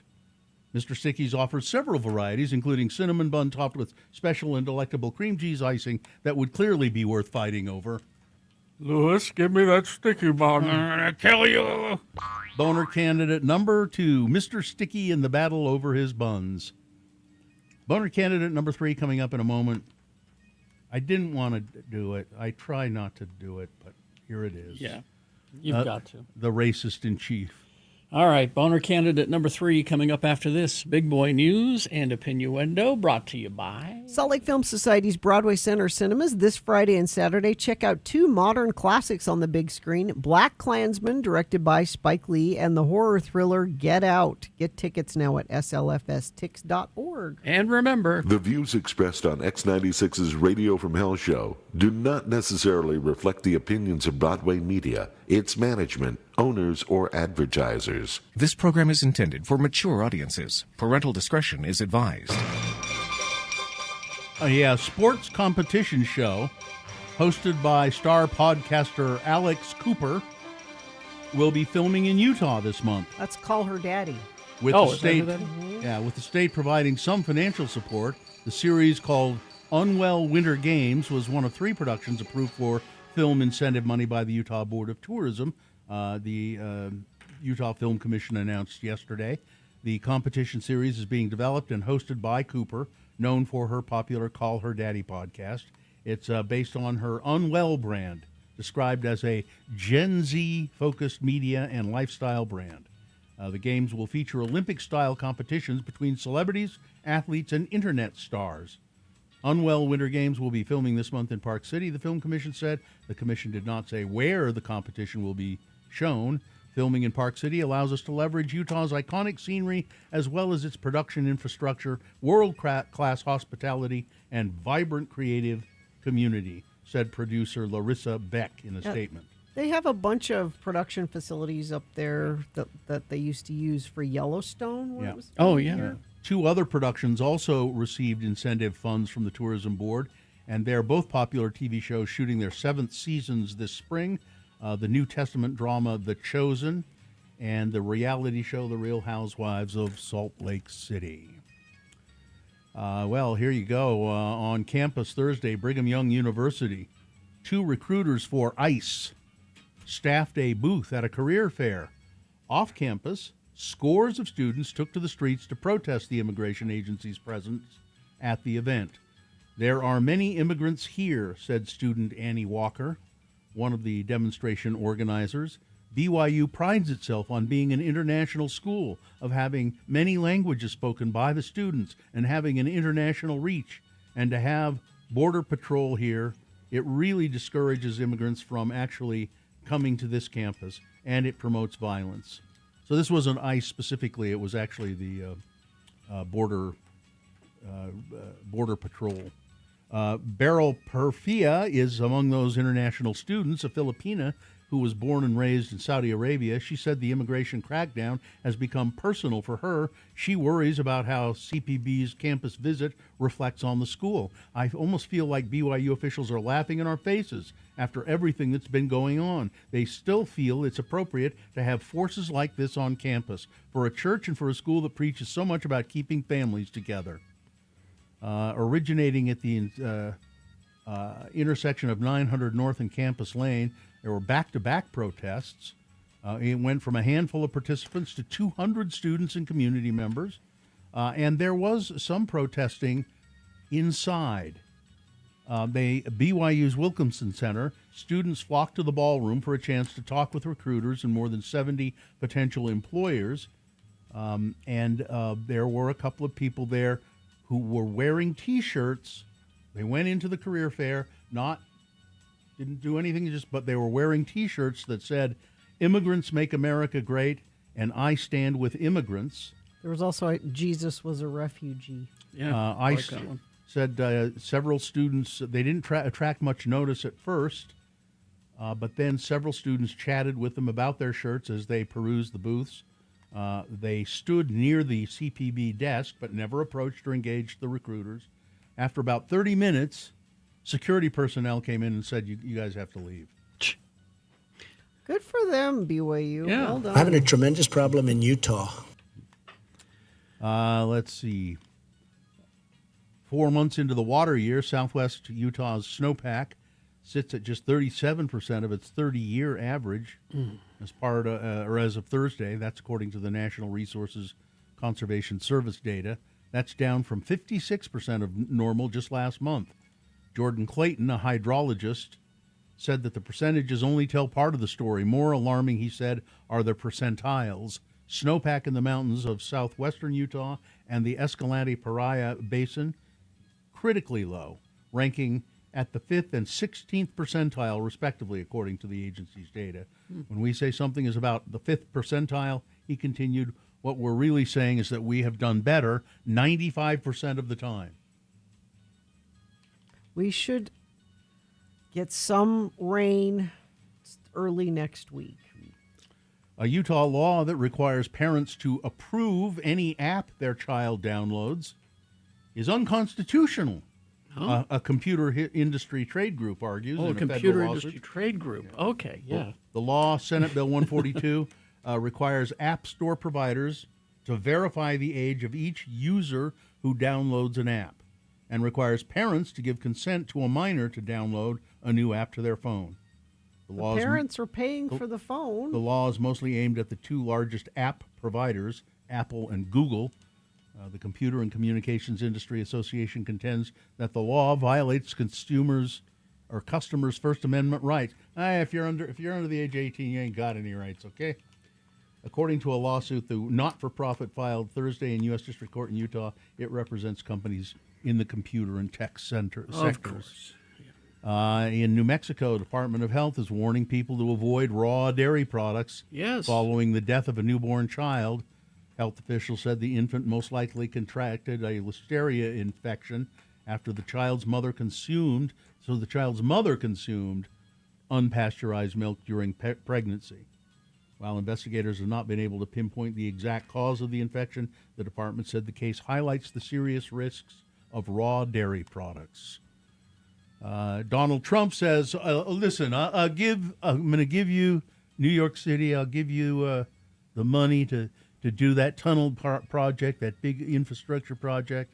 I'll give you that money. We put a hold on it, but I'll give it to you if you promise to name Penn Station and change the name of Penn Station and the Dulles International Airport. You got to change it to Trump Station and Trump Airport. Here's the thing: the money's already been approved.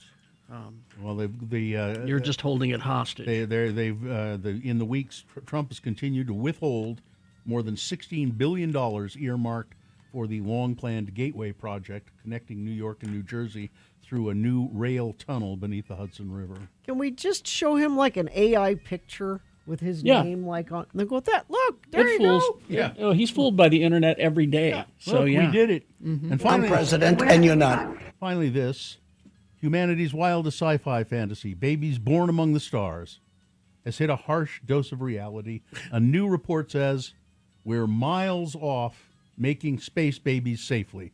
Huh? Warning What? that radiation, microgravity, and even toxic lunar dust could scramble fertility, derail pregnancies, and endanger future offspring. The message? No sex in space. No space babies? No, do not have sex in space. We do not want to have babies born in space. Don't if they talk about putting a nursery on the moon, don't do it. Okay. Just wanted to make sure. Well, you're not having sex in space because you can't get any traction. All right, I'd figure out a way. Uh-oh. All right. Weather, traffic. How do you feel about 60 degrees today? It could get there today. And the air quality is not great. You know, this is terrible to say. What? I know we need the water. Yes. But I don't miss driving in the snow or shoveling the snow. I don't miss that. And I say It's it every terrible day. to Walking say. the dogs is a lot easier when it's like this. However, it's not good per Bill's earlier news story about our water. Yeah. So there's about a 40% chance that will change early next week. Let's hope. Traffic looks great. Unless there's something come in via text recently. I'm looking. Nothing there, but you can certainly send something if you see it, and I will pass it along. 33986. Thank you. Here's boner candidate number 3. I try not to nominate Donald Trump for a boner because, well, you could have all every three day. of them almost every day, but this one must not escape notice. It's boner candidate number 3, the racist in chief.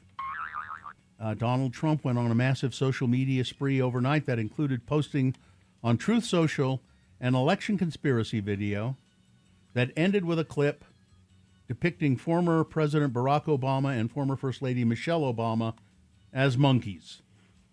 The racist depiction of the Obamas, the first black president and First Lady in American history. Now, any other timeline, this would be such the scandal that he would be out.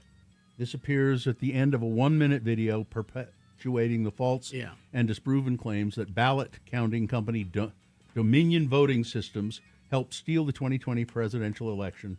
The company in 2023, by the way, settled for $787.5 million with Fox News. For 2 seconds, the video shows the smiling faces of the Obamas superimposed on monkeys bobbing to the song "The Lion Sleeps Tonight." So here, do you have the Caroline Levitt response to this? No. This is the defense of this. Okay. This is from an internet meme video depicting President Trump as king of the jungle and Democrats as characters in The Lion King. Please stop the fake outrage and report on something today that actually matters to the American people. That is the official word. Gavin Newsom said, disgusting behavior by the president.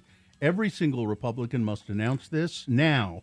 This is overt racism, full stop. Yeah. There is no misinterpretation. There's no excuse. This is who he is, who he's always been, and why he should never be anywhere near power again. Yep. Exactly. Boner candidate number 3, the racist in chief. All right, let's review the first two and vote. Boner candidate number 1, come for the buffet, stay for the burial. Western backpackers, German backpackers in Thailand, accidentally crashing what they thought. They thought it was a restaurant. It was a wake for somebody who had died, and they were serving food. They sat down and were waiting for a menu. Boner candidate number 2, Mr. Sticky in the battle over his buns.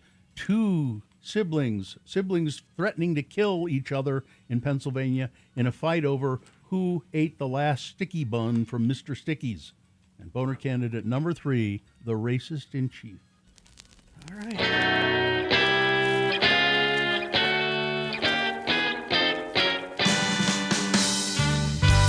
Okay, time to vote for Boner of the Day. Which one is the worst? 1, 2, or 3. Remember your candidate number, the one that you think should win, the one that you think should be Boner of the Day. 1, 2, or 3. Put that single digit in the message of a text, and then text that to 33986. Or you can call Katie in the producer's booth. She'll take your live voice vote at 877-602-9696. Or you can go online to x96.com. Look for the box that says Boners, February 6, 2026. Click and vote. If you don't see that box, refresh your browser. It'll appear. Click and vote. All right, looks like you got like 4 minutes to get your vote in. And coming up as soon as we award the Boner, Jimmy the Wine Guy will be here. Jimmy Santangelo.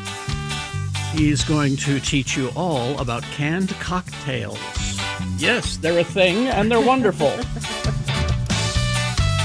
got that coming up after these messages. Stand by. Boner of the Day. Here we go. Let's vote.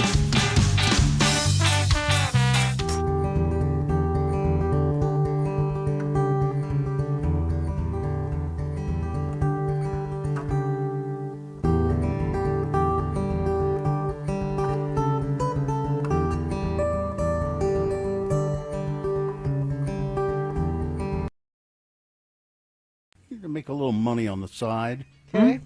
When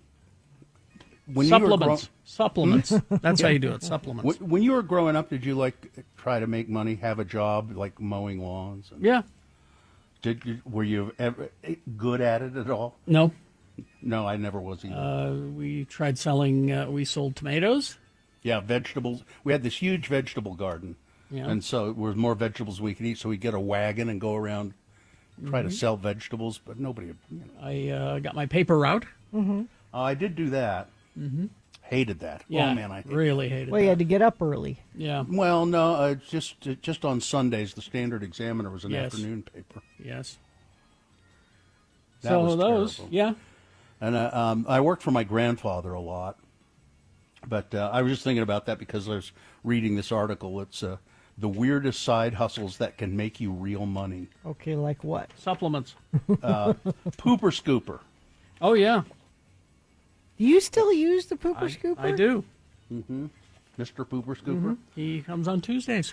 Yeah. He must be doing well. He has a very large truck. And it's full of poop. And that's a job I hate to do. Yeah, like I that's hate it too. and it's not that expensive, Des. No. So it's a win-win. It's it's not that expensive. Yeah. He comes up and does it. Here's another one. Yeah. Baby gear rental. Oh, So, like if you have a bunch of old baby stuff that your kids have outgrown, yeah. you could donate it to the road home, or you could make some money off it. You rent it out. like a like a jogging bassinet or stroller. You only need, yeah. you don't use a jogging stroller all the time. Or a bassinet, or a Okay. For when they're smaller. just rent it out until till that person no longer needs it, and then say, okay, bring it back, and I'll rent it to somebody else. So that might work out. Friend services. Like what? Yeah, what's... Well, there are a lot of lonely people in the world. I will be a friend to you for $150 an hour. That one's a little weird. Rent a friend. I don't. It's kind of maybe. I would need be a okay. date for a wedding or something. Kind of. Or would you just come over and play cards with me for a couple of hours? Or, I guess it would depend on what you're doing. Sell your underwear. Nope, I'm out. Well, I don't want to buy your underwear anywhere. That's gross and weird. But that's, it's like people, you'd sell it to people who want to buy yeah, I know used why. underwear. Yeah. Mm-hmm. Sell your hair. Oh. I thought you donate your hair to Locks of Love. Gina, the point of this is to make money on the side. I'm not going to make money on the side donating it. I don't know about this one. Line standing. Yeah, I'll keep your place in line. I'll keep your place in line. You pay me. I don't remember the last time I stood in a line for a long time. I don't know. Virtual juror. So apparently, law firms do a lot of mock trials. Oh, I see. To get clients ready. Yeah. And they might actually be kind of interesting to do. Yeah. And Sure. apparently they hire especially if it's jurors. zoomed in. And you can do it. Yeah, you can do it at home. Okay, that's the first one you've said that I'm sort of interested in. Well, how about this one though? Sell your poop. No. This is for like. Companies need human feces for a wide variety of research purposes, and they're willing to pay for it, as much as $500 per donation. Or, I guess you can get on it as a regular basis, and they'll just subscription. $1,500. You can make $1,500 a month. Oh, here's somebody who has paid someone to stand in line for Red Butte concerts. You know what? Red Butte was the first thing I thought of, because the thing about Red Butte is if you want a good spot, you have to get there early, and it's usually really hot. Yeah. Standing in line there, and okay. All right. Well, okay. So that's just some ideas if you want to make a little money on the side. Fortunately, the three of us are rolling in cash, so we don't need to do that. Although Radio from Hell brand turmeric, we're selling turmeric. It's good for you. Good for you. Trust us, it's good for you. What does it do? What do you need it to do? Makes you healthy. Whatever you need it to do. Yeah, just makes you healthy. Well, I'm tired all the time. It'll take care of that. Sure. If you're going to be asking these kind of questions, Gina, I don't think we want you on the team. It hurts when I do this. Will it help that? Turmeric. Oh, okay. Turmeric will take care of that for you.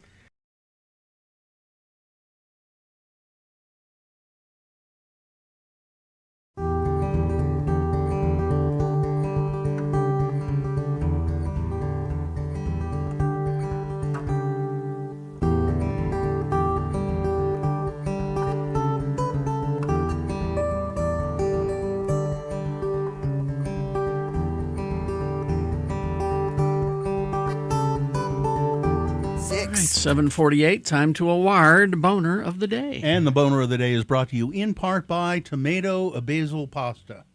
And craving movies and craft beers, Broovy's Cinema Pub, 677 South 2nd West, serves great food, drinks, first-run movies, all from your seat. Must be 21 or older with an ID. Mention X96 for 2-for-1 admission.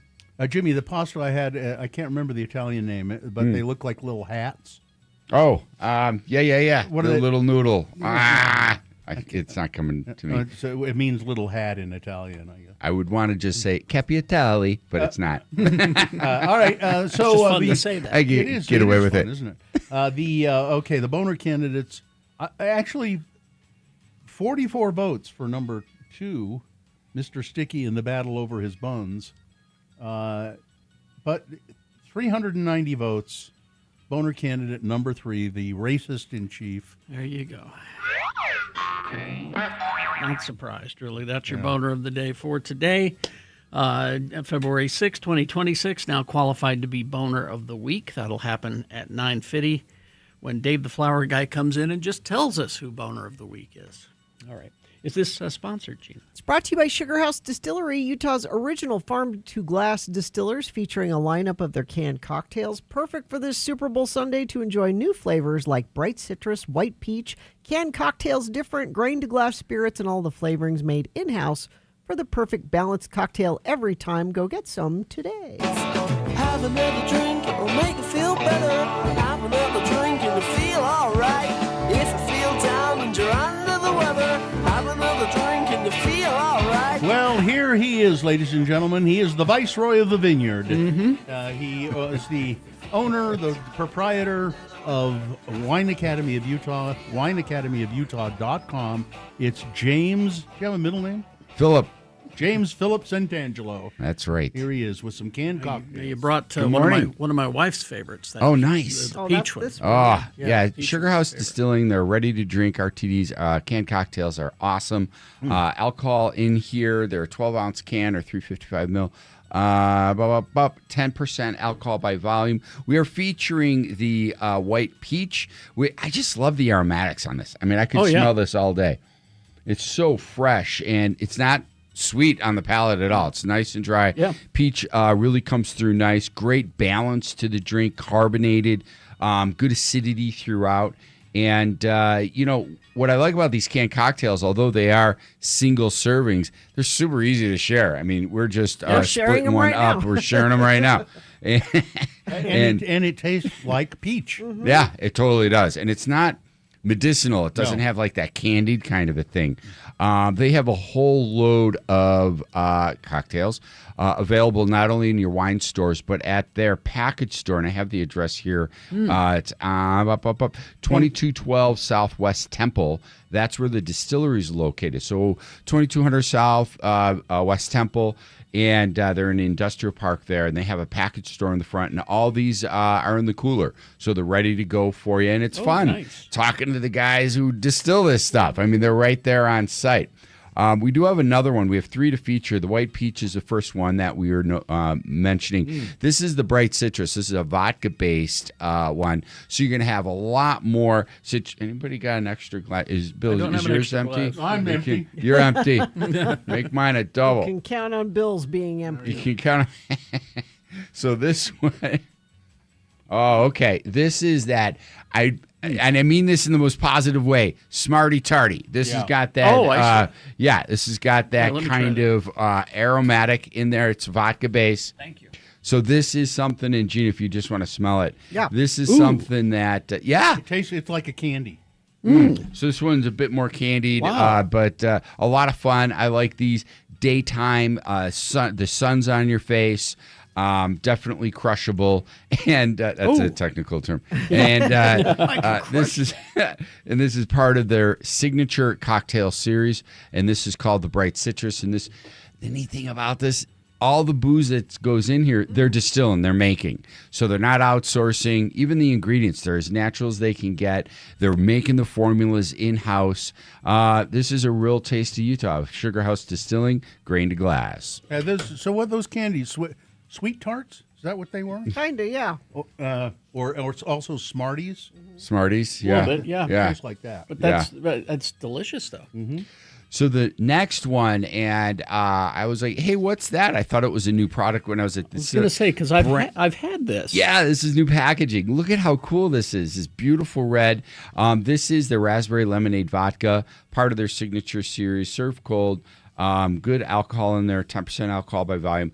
Brand new one, so make note of seeing this one in the store as well. That'd be good for Valentine's Day. There you go. And that's more of a darker red this time around for the packaging. The packaging, yeah. Yeah, because I have some of the old packaging in my fridge at home. Okay. And it's yeah. a slightly different color. Yeah. That raspberry really comes through nice. Oh, and the lemon too. Yep.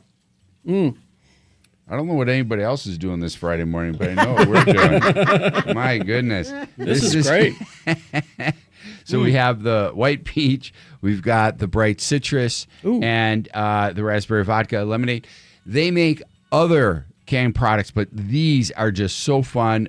Great difference in just like the presentation, the different color of the packaging and everything.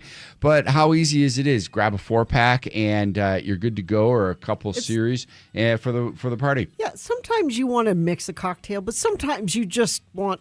I want it right now. I want a cocktail right now. If you have a house full of people, the last thing you want to do is like making 3 to 9 drinks that are different, and you're trying to host and everything. It just takes all the worry out of it, and they're quick chill. Exactly. Whenever we do dinner or a party at our house, I always grab a handful of these. Oh, nice. They're just handy to have. Yeah, no, for sure. And Sugar House does such a great job. They do. And we were just talking about this the other day. We had a group in, and we were doing our whiskey and history presentation. Sugar House was part of it.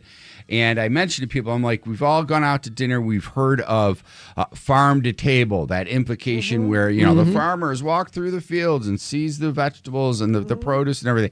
And this is grain to glass, meaning same thing. James Fowler, in his team, they've walked these grain fields. They know the malting process and the drying, the process, and then it's brought right in, and it's that Utah all feel. Do they can it there as well? Yeah, they have a brand new canning line, and they've even expanded there. The distillery's growing, and well deserved. I don't think I've been there since they started, and it was very small right at the beginning. We should go. We should go take a look at their barrel room is impressive. Yeah. And they've got the front lobby area. That's the package store, rather, not lobby, just the package store. And then you go in the back and you're in the body of it. I just love looking at the stills and, thinking through how it all works. And they'll take you on a tour. And they've expanded to a new canning line. And they got the raspberry whiskey sour, which is also delicious. That's and a good one. The pineapple coconut, just pull out one of those tiki glasses. That's and pour right. it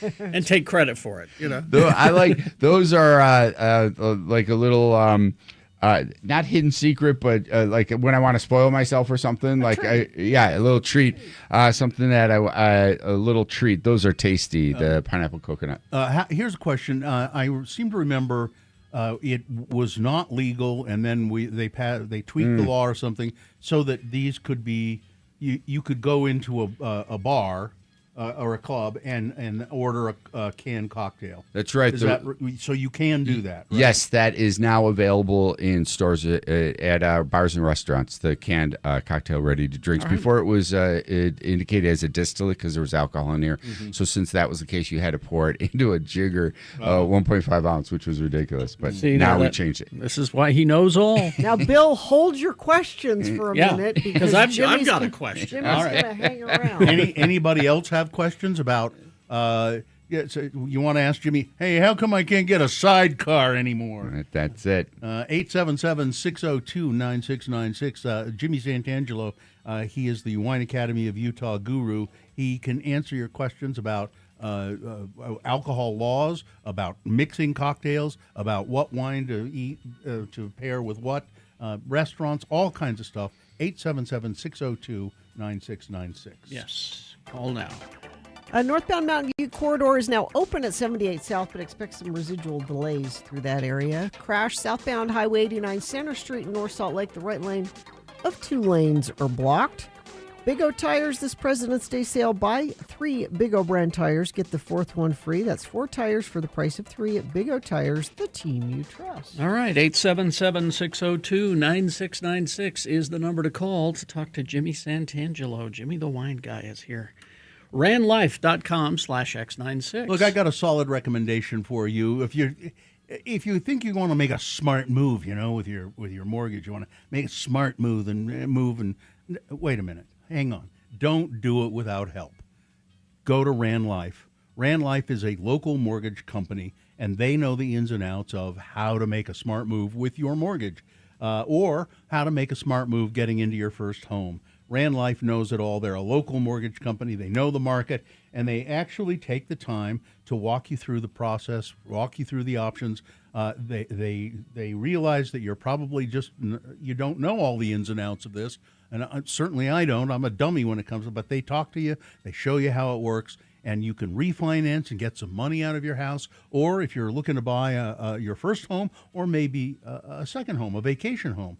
Rand Life is where you want to go. Start this year with a plan that works for you. Go to randlife.com/X96. I find this on my desk when I come in this morning. This leaves a bad taste in my mouth as well. Well, it says it's a postcard. Greetings from fabulous Moab, Utah. Fabulous. And it's a postcard from the Poison Spider bicycle shop. It's a well-known bicycle shop down in Moab.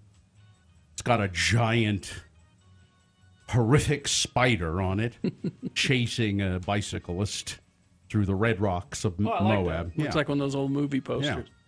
And then on the back it says Carrie and Bill, and it's written by someone who assigns themselves very disappointed fan. Very disappointed. Disappointed enough to send a postcard. Wow.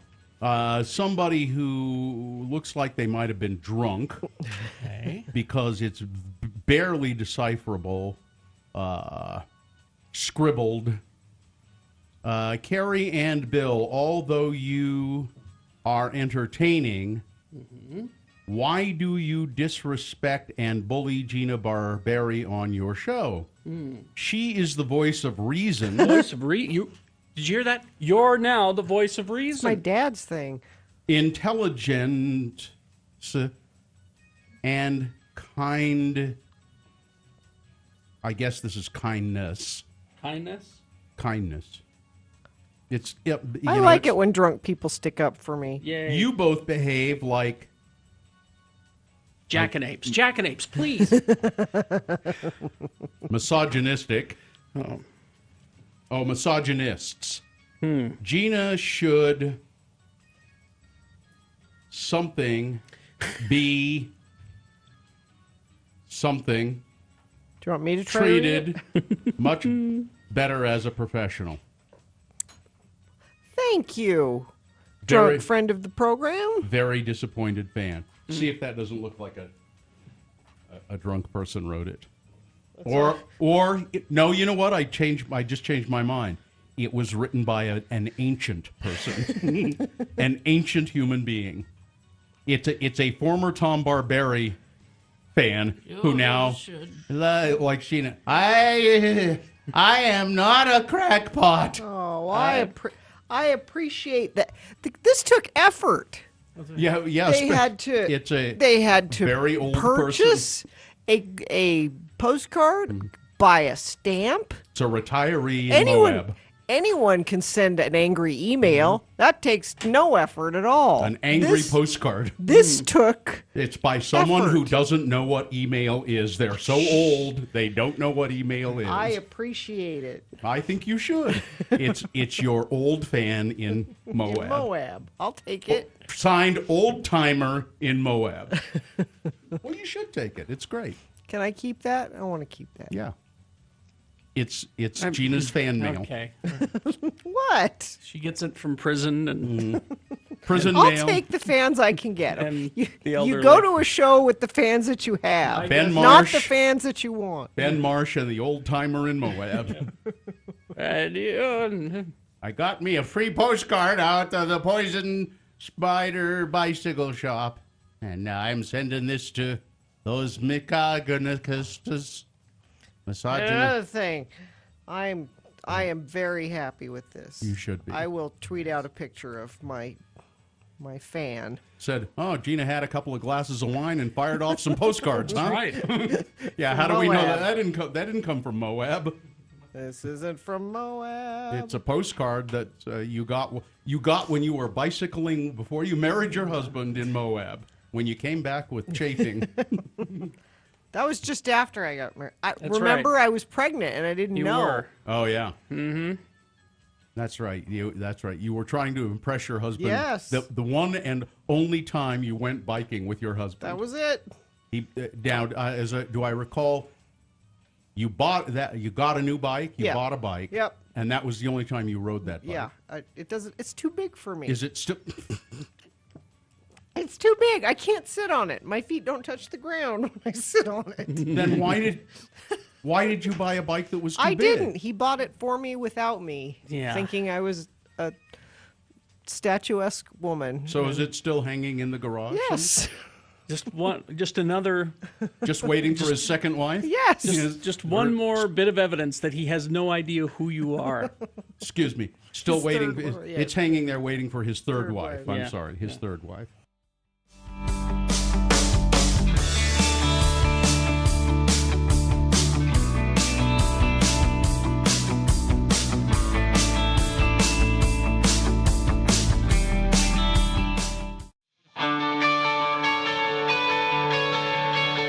Heather says she's discombobulated in Perry right now. In Perry? In Perry. Perhaps one of these canned cocktails would help. Maybe. Have another drink, it'll make you feel better. Well, we're back with the Wizard of Wine, Jimmy Santangelo, James Philip Santangelo, the proprietor of the Wine Academy of Utah, wineacademyofutah.com. Questions for Jimmy, 877-602-9696, or you can text a question or two, 33986. We do have some people on the phone. Yeah, we'll start with Andrea. Andrea, good morning. How are you today? Good morning. I am well, thank you. What's up? What do you want to know? Well, first, Jimmy, you are one of the best parts of my Friday morning, so thank you. You're welcome. Thank you for listening. My question, perhaps you already answered it, is where can I get those fabulous cocktails? Do I have to go to the distillery? Can I get it at a local liquor store or a local grocery? Yeah, so they are available through the local wine and liquor stores and not in the groceries. They're a little higher in alcohol, so we sell them all through the wine stores, or you can go to the distillery. The nice thing about the distillery is they have their own operating hours, so sometimes they'll be open on a Monday. That's a holiday and things of that nature. They're open on Sunday, I think. Excuse me. Are there wine and liquor stores in Utah County? I'm in Pleasant Grove. Yeah, there's one right in Pleasant Grove at your big fancy new intersection off the highway there where all the roads come in together. There's a great wine store right there, and these should be listed there. So sure. Is there a website for the liquor stores? Yeah, well, there's an app. There's the app, yeah. abc.utah.gov. abc.utah.gov. There you can find a location near you. And yeah, they carry most of these. Nope, absolutely. Thanks. Good luck with it. Enjoy your weekend. Thanks for the call. Yeah, get them for Super Bowl. Let's see. Brandy is here. Hello, Brandy. Hello. Hello. Good morning. Morning. I didn't have a question for Jimmy. I just wanted to kind of praise him. I was at a home event on Sunday that he did. Hey, Brandy. I'm not a wine drink. Hello, Jimmy. How are you? Oh, you guys hit it off, did you? Oh, well. Nah, she's great. Did you enjoy it? That was a fun tasting, wasn't it? Yeah, it was really fun. And I'm not a wine drinker, but I feel like you've given me enough of appreciation that I might explore it a little bit more. I hear that all the time. I'm not a wine drinker, but yeah, they meet Jimmy and it changes. You know, I'm like the Pied Piper with the grape.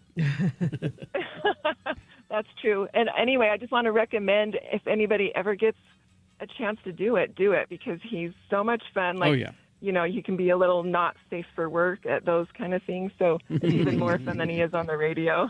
Were you, Brandy, were you in, this is something that somebody else held and you were invited to?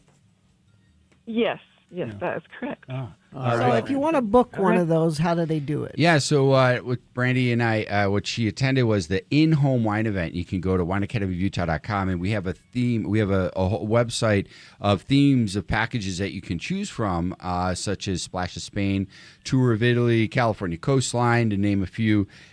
And it's 5 wines. I brief all the tasting glasses, printed collateral, and you have a sommelier in the comfort of your own home. Now, there you go. Now, do you suggest things for the host to prepare? Yeah, so it's as simple as you can have chopped apples, salted almonds, some sharp cheddar cheese, but the host will have something afterwards and this and that. Or I've even been able to, for example, I have the French countryside up in Park City this Saturday, and the host's going to do more of a coursed out menu, so that's more deliberate with pairing. They'll be sat at a large table, and I'll be serving them tableside. What did they do, Brandy? What did they do at the event you were at? They did the apples, cheese, and almonds, and then our host fixed Cincinnati chili. Is that what it was? Yeah, Cincinnati it was chili. one of the best ones. I'll tell you that. There you go. She knocked it out of the park. Yep. Thanks, Brandy. Thank you. Thank you. All right. Here's a text question. Jimmy, are there any canned cocktails that use sugar-free mixes? Not that I'm aware of, but a lot of them do lower the sugar content, and others add some. So I hear what you're saying. There is one canned cocktail. I'm not going to call them out. It's a national brand, but they are sweet. It's a Moscow Mule. And, and that really has some rich flavor to it. But I hear what you're saying. These, I don't know the sugar content in these, but it is a good question to ask. And so maybe go down to the distiller. Go down to the distiller, exactly. And, even when you make your own cocktails, you're using simple syrup and things like that. So it's nice that you can adjust that, say, agave syrup or honey syrup or honey water or something like that. Yeah, and James Fowler, he'd be more than totally happy. tell you. Yeah, he'd be more than happy He'd to totally talk to be you the about full disclosure. So I got to tell you, and I know we can do a fasting, but guess who I met? Dr. Neil. He lives. He does the guy in our Is he chat next? room. He's in the chat room right now talking about you. Yeah. He's a great guy. He was talking about the event you went to on Wednesday. The event was a lot of fun, and we have some young listeners out there. Tess and Tyler. I'd like to give a shout out to Tess. She was great, and her folks. They're thirsty up in Layton. It was a good wine tasting event. Wine for lovers. Let's see. Last week, Jimmy mentioned a bottle of wine with steak and fries. I made it Saturday night. It made my heart happy. Thank you, Jimmy. Nice. What was the raspberry canned cocktail? I missed it. Sugar House. Yep, Sugar House raspberry can, brand new packaging. So pick up, go to your liquor store and pick up the Sugar House cocktail. Let's see. Any other questions? What wine pairs with Cincinnati chili? Yeah. Something must. Yeah, think of medium-bodied. So whether it's a Pinot Noir, a Sangiovese, maybe something from Rioja with Spain, something of that nature. You don't want to do like a big, rich Cabernet Sauvignon or a Shiraz. You want to watch your alcohol level because there is some spice in there, and it'll overly emphasize the alcohol. So you want something a little bit more medium-bodied, medium alcohol, good tannic structure, but not too overwhelming. You know what Cincinnati chili is, right? It's chili mac. I mean, it's chili on served over noodles. Served over noodles, chopped onion, and cheese, cheddar cheese. Yeah. Yeah, it's kind of an interesting take, but a buddy of mine, Tommy Conover, makes it. He's from that area, and it's some really good stuff. Yeah, I've also heard it called chili mac. But Yeah. Now I have a question. Okay. Because we were talking about orange Julius's yesterday. Okay, Sue found a recipe online. She's going to make some orange Julius's this weekend. With or without the egg? But she said specifically, we're doing it with milk. Okay. But she wanted to know what would be the best booze to add to Right, orange Julius. right. And I'm thinking vodka, but I'm well, sure you vodka have... would be I'm with you. The first thing I thought of was vodka because it would be a neutral base. It's not going to change anything too much. What would be fun? But you're already going to have the orange, and you're already going to be. But I was thinking triple sec. There's this really nice French triple sec out there. Oh. It comes in a triangular-like shaped bottle. The name's escaping me right now. I can see it right on my shelf in the office. And so have Sue reach out to me. I'll send her a picture of it. And that gives a nice expression. It's a brandy base, so you get this beautiful flavor and characteristic. What about isn't Benedictine a orange infused sort of? Yeah, very strong and bitter. I think it might bring a little. Yeah, might be a little bit too much. Cointreau, is that what you're thinking? No. Cointreau as well. Yep, maybe. Yep. All right. Cointreau is also in the same area of triple sec. We have some Cointreau, but I think I need to stop and get some vodka on the way home. Well, you probably need that anyway, right? Yeah, sure. You can never. All right. Well, thank you, Jimmy. You got it. Thanks, everybody. Have a great weekend. And hey, catch me at Tracy Aviary February 19th for our Cellar Club with Wine Takes Flight. Go to wineacademyutah.com for more information. Thanks, guys. Thank you. Jimmy Santangelo, wineacademyofutah.com. All right, traffic, Gina, please. Crash northbound I-15 south of 90th South in Sandy on the left shoulder. That's about it. We've had a pretty good commute this morning. If you're not having a good commute, for whatever reason, Doesn't have to be traffic. Maybe something else is bothering you. Yeah. You can text us 33986. All right, thank you very much. Beat Gina coming up after these messages and a song. It's multiple choice pop culture trivia. Easy to play, easy to get the prize. What is the prize? Oh, tickets to, people are excited about this. It's Noah Kahan coming August 25th to America First Field. Noah Kahan tickets at 877-602-9696. That is the number to call to play Beat Gina. And we will play it after some messages and a song. Stand by for that. UtahAdvocates.com. You know, I saw a story I think it was in the news today. Warmer weather, there are a lot more people going out walking. Yes. And there have been a lot of auto pedestrian More accidents, yeah. So people getting hit by cars. If you've been involved in an accident like that, if you've been hit by a car, you want to call the advocates. It's not always a car thing, though. Could be like a dog bite. Could be slip and fall. If you've been out walking and you got bit by a dog, I just want to say that, like an auto pedestrian accident, it's almost always the auto's fault, not the pedestrian. So be aware of that. Call the advocates. They don't charge you a dime for the consultation. They don't charge you any money for that. They don't charge you for anything, as a matter of fact. They take your case. They get you a settlement. You never pay a dime out of pocket. So call the advocates 24 hours a day, 7 days a week. It's 801-355-5550. Or you can chat online live, which is nice. UtahAdvocates.com. Zach Sedan, our radio pup, finally has a sponsor. It's Zero Res, and this time of year brings a lot of dirt and things through your house, damaging your carpets. Vax says book your carpet cleaning appointment today. Not only do you get the fourth room free, but your animals will thank you with extra love. Go to ZeroRes.com today. So I've been looking through this University of Utah library archive of all this radio stuff.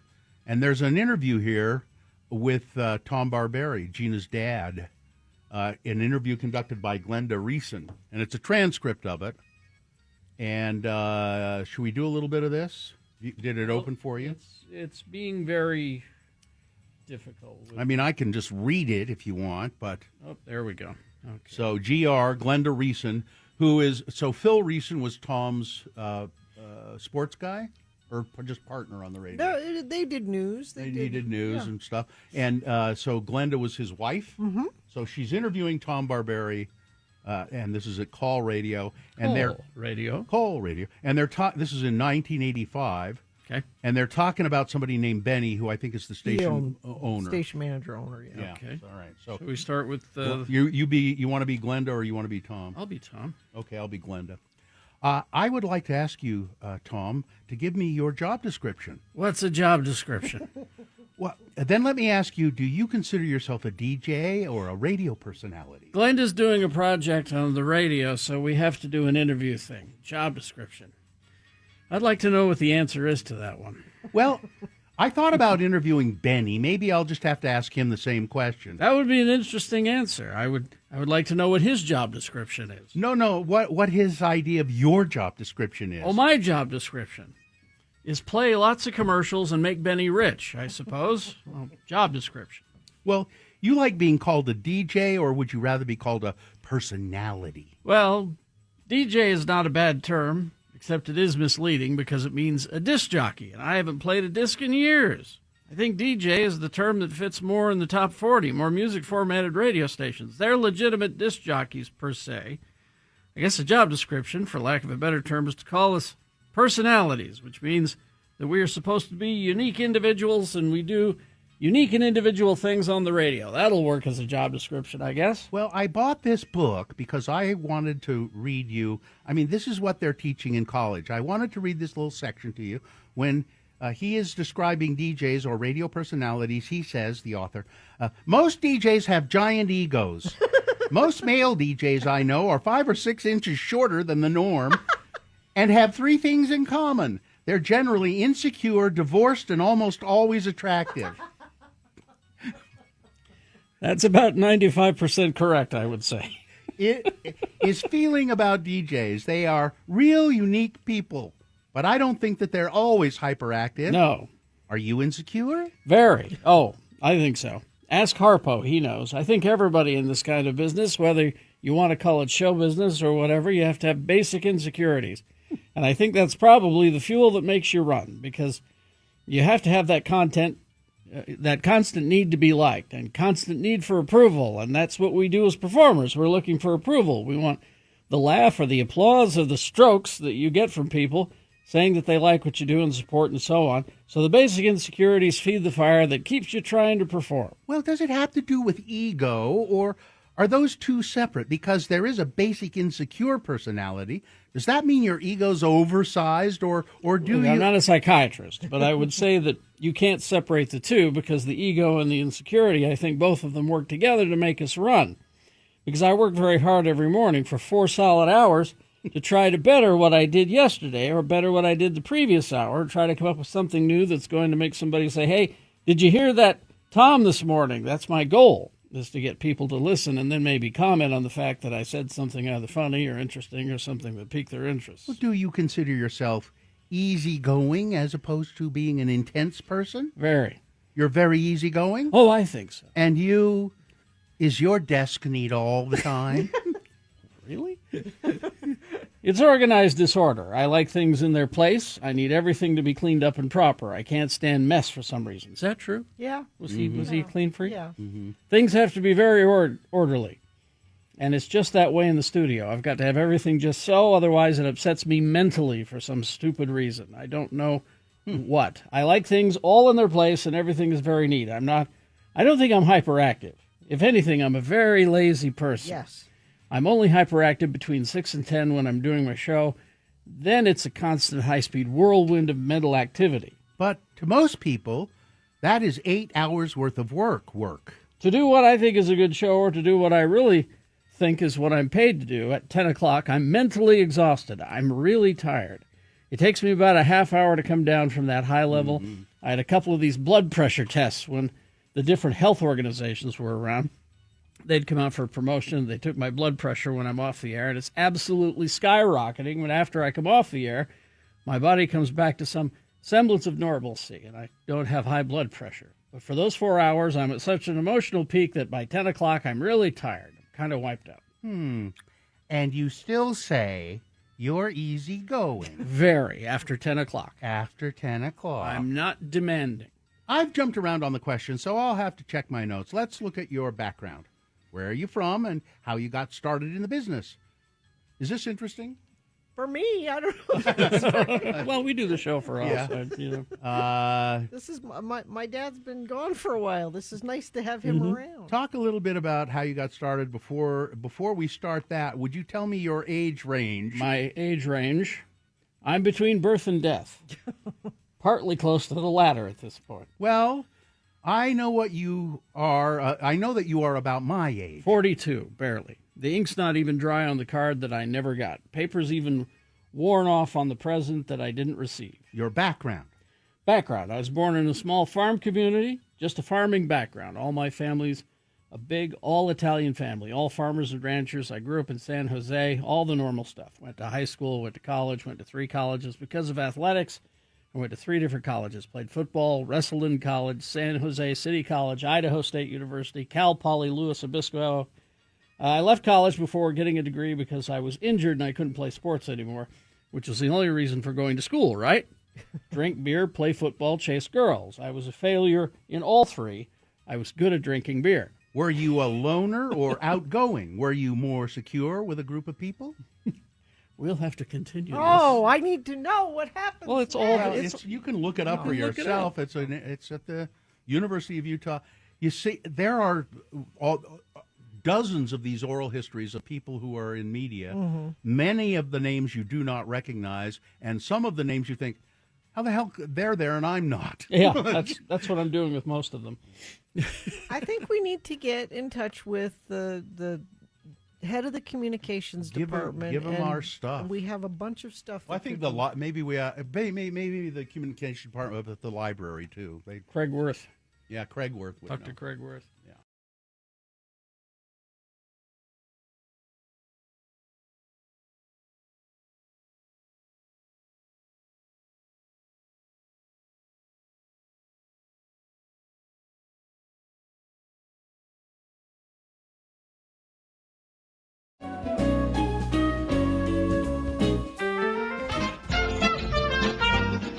I'm Gina announcer Johnny Ola, and we'll get to our game in just a moment. But first, it's National Bubblegum Day. So, hey fellas, join Bazooka Joe's gang. Want to be the envy of the neighborhood? Grab a piece of Bazooka, the bubblegum with the Young America flavor. Flavor that hits like a ton of bricks. It's the heavy-duty bubblegum for kids who don't like to do dainty. Tons of chew. A jaw full of fun for a low price. It's the big, thick chunk of pink perfection. Hard to chew. That's made for one thing. Winning the Bubble War. Oh. Bubble War? Save your wrappers. Trade them in for secret decoders, telescopes, and real cameras. Right now, send in 50 wrappers and $1 for your very own Bazooka Joe pocket flashlight. Well. And every piece features a new adventure with Bazooka Joe and his gang. It's not just gum. No, it's Bazooka. And now, let's pop on over to the main stage and our host, Kerry Jackson. Thank you, Johnny Ola. You're welcome. Bazooka Joe bubblegum, always hard to chew. Once you get it going. Hard. Once you get it going, though, it's great. I didn't bother. Let's see. The randomizer has picked a contestant. Looks like you'll be going up against Brooklyn today. Brooklyn, are you there? Yes, I am. All right, Brooklyn, we're going to toss a coin to see who goes first. He will give you the advantage in the game if you call it correctly, heads or tails. I dropped the coin. Careful. Tails. Which one, Brooklyn, would you like, heads or tails? Heads. Heads? All right, let's see what happens. It is heads. Oh, you're one step closer to winning these Noah Khan tickets. All right, Brooklyn, because you won the coin toss, the first question is for you to answer on your own. Multiple choice, pop culture trivia. If you get it correct, you get the point. If not, I'll allow Gina to answer the same question. If she gets it correct, she'll steal your point away. We'll go back and forth till one of you gets 3 points. I've got some leftover James Cromwell trivia. Oh, okay. Brooklyn, that's Farmer Hoggett from Babe. You know, the movie? Yeah. That actor? Okay, just checking. All right, first question is for you, Brooklyn. Here we go, multiple choice. Brooklyn, James Cromwell served as the narrator of what short film? Was it 1, You Bet Your Ass? Was it 2, Permanent Nap Time? Was it 3, Film to Fridge? Or 4, Light Speed to Endor? I'll go with B. With D. D? Number 4. 4? Yes. Light Speed to Endor? No, that's not correct. Sorry. It must be the farm to whatever. Film to Fridge? Film to Fridge. Very good. C. Yes. So point for Gina. Yeah. All right, it's Gina's question as well. Gina. 1-0. Yes. James Cromwell has played 4 U.S. presidents. He has? Okay. Which is one of those presidents? All right. Is it 1, Lyndon B. Johnson? Okay. Is it 2, Richard Nixon? Okay. Is it 3, James Marshall?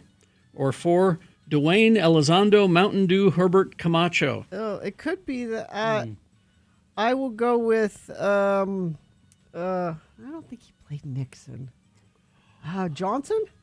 Phew. Lyndon B. Johnson. There you go. 2 for Gina and none for you, Brooklyn. You better get with it. All right. Brooklyn, he was given the role of the prison warden in The Longest Yard in 2005 because of what? Was it 1, negotiations with Gary Oldman fell through? Mm-hmm. Was it 2, Adam Sandler was a big fan? Was it 3, he punched Jim Rome right in the mouth? Nobody likes that guy. Or 4, Cromwell just happened to have the part-time job as a prison warden, and he said, you can use my prison. That's so handy. Yeah. No, it's oh, that's right. Sorry. Brooklyn. Try quit. She's doing bad enough as it is, Gina. I'll go with 2. Adam Sandler was a big fan? Must be Gary Oldman. Yep. Well, dropped out. Couldn't get Gary Oldman to do it. Sorry, Brooklyn. And Gary Oldman never looked back. You didn't get any points. Is it? Did I win? That's it? That's it. Oh. Yes. Oh, Brooklyn. Brooklyn, that was sad. It's you know what? It's so sad. I can't have you leave this way, Brooklyn. I'm going to give you these Noah Con tickets anyway.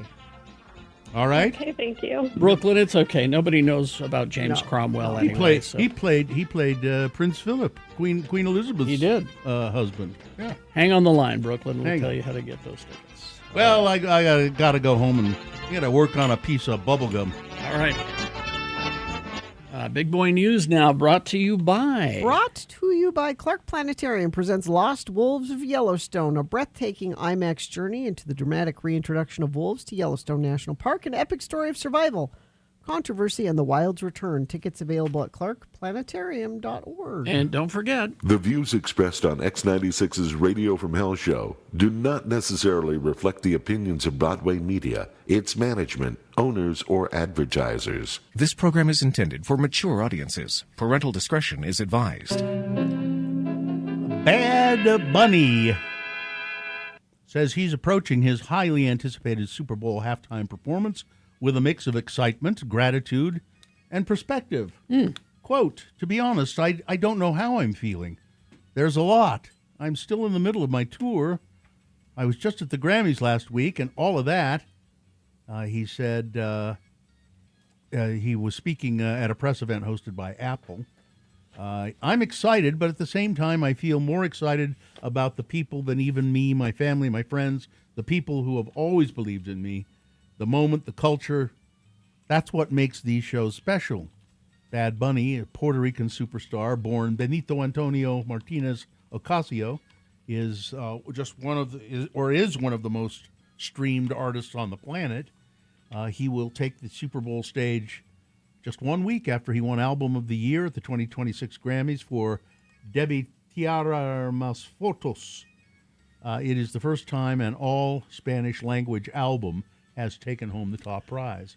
During the conference, Bad Bunny joked that fans might need to learn some Spanish to enjoy his set, but they should be prepared to dance. Listen, we put on some Bad Bunny We put on a Bad Bunny playlist for dinner the other night, and I don't know what he's saying, but he sounds like he's having a great time. Exactly. And the music was very catchy. So. Apple Music's Zane Lowe and Ebro Darden hosted the conversation with Bad Bunny, and this year a long line formed well before the doors opened, with credentialed media, including a noticeable presence of Spanish language and Latin American outlets, packing the conference room nearly an hour before the news conference began. I mean, he's one of the biggest stars in the world right now. He is a phenomenon, no doubt about it. Yep. He didn't really offer any specifics about what you'll see on Sunday. It's going to be a huge party. What people can expect from me, I want to bring to the stage, of course, a lot of my culture, but I really don't. I don't want to give any spoilers. It's just going to be fun. All this stuff about, we need American this and American that. First of all, he's from Puerto Rico. American. Which is American. Well, then why doesn't he speak American?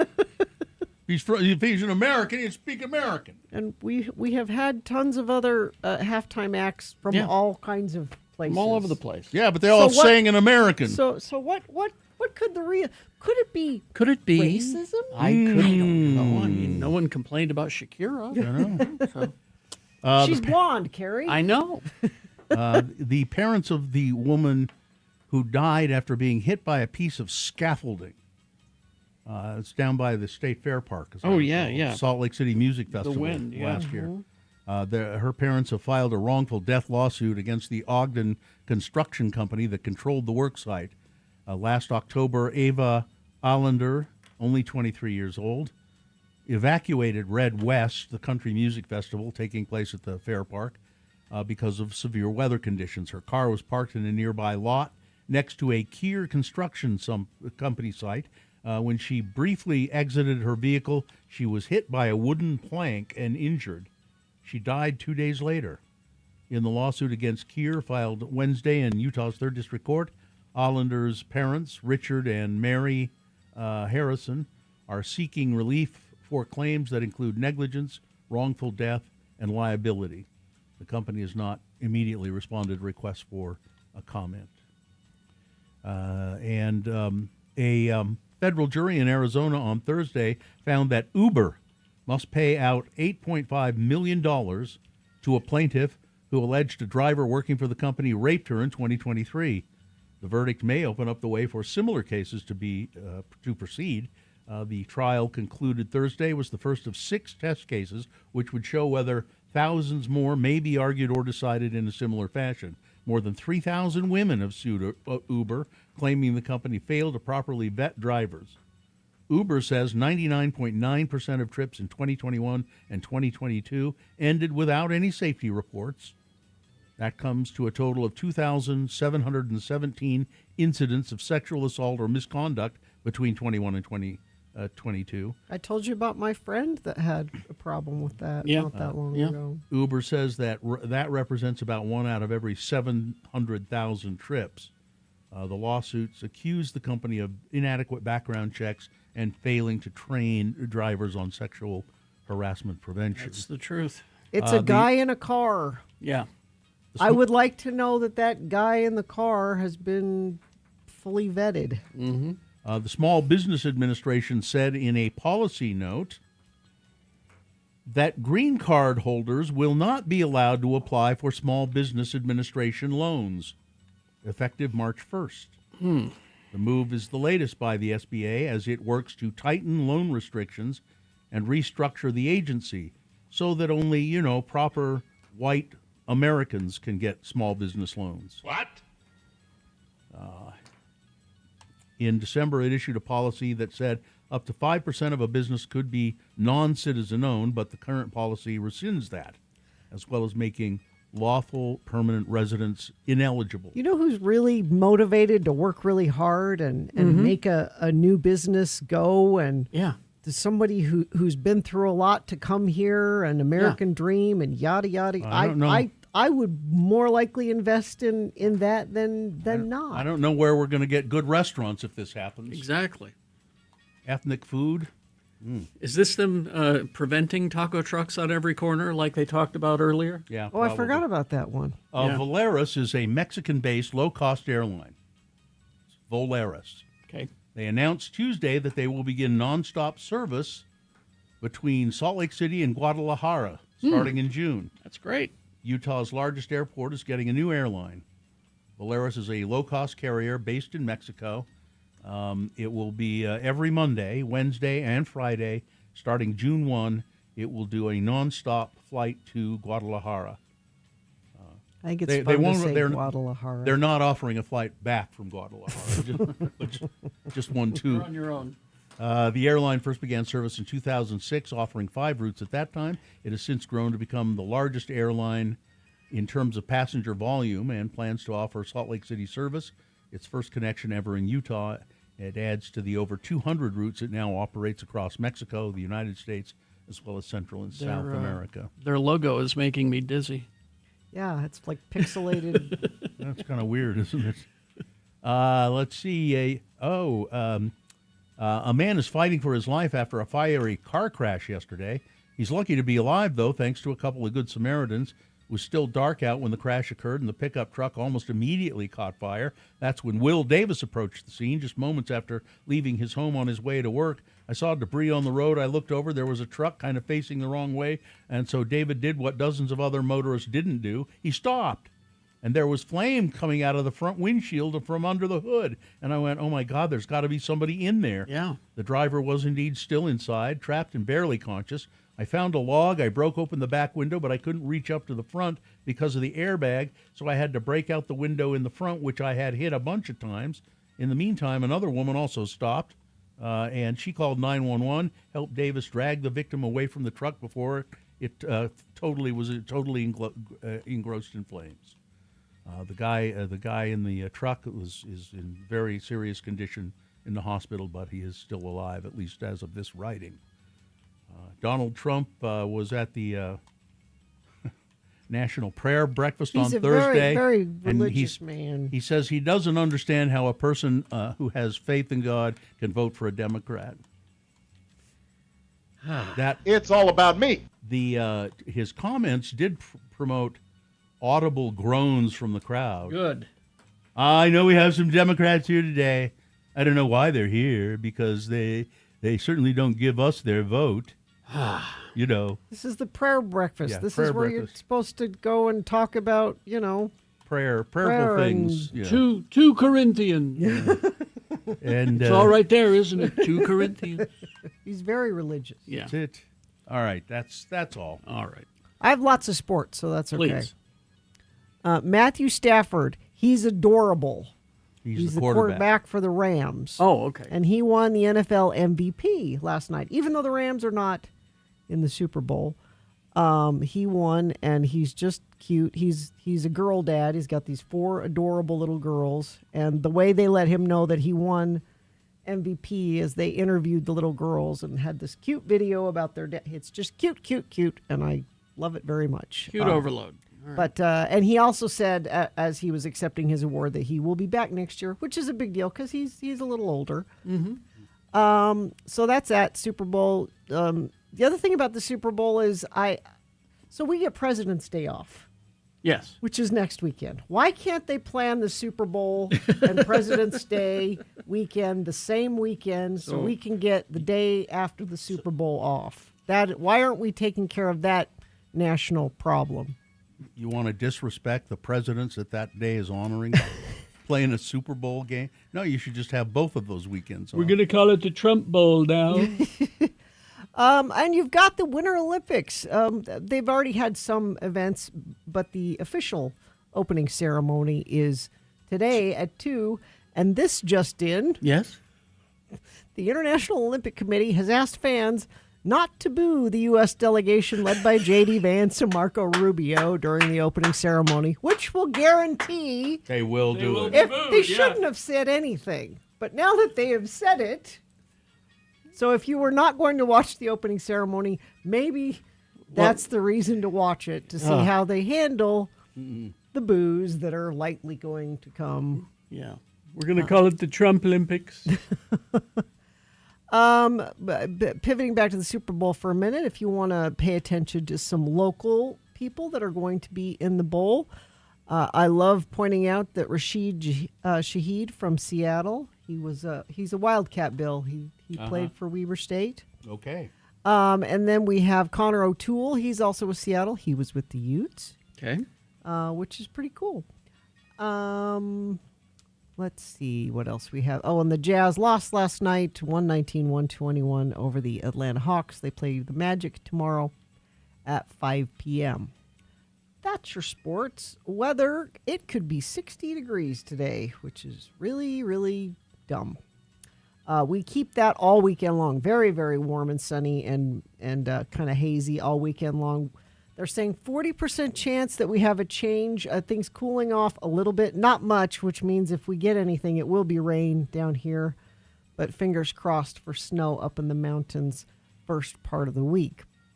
Traffic, let me refresh this, see if something new has cropped up in the last few minutes. No, I haven't gotten anything new in about a half an hour. And back then it was a crash northbound I-15 90th south in Sandy. And I'm not seeing anything coming in via text, but you certainly can if you see something. 33986 is where you send that in. Haster Games for board games, Magic the Gathering, Pokemon, miniatures, dice, paints, and more. Haster Games, 6831 South State or hastergames.com. All right. Let's see. We will take a short break. We'll be back after these. And don't forget the Boner Recap game is happening just after 9 o'clock. So stand by for that. We'll tell you how to play and what you'll win coming up. Listen to...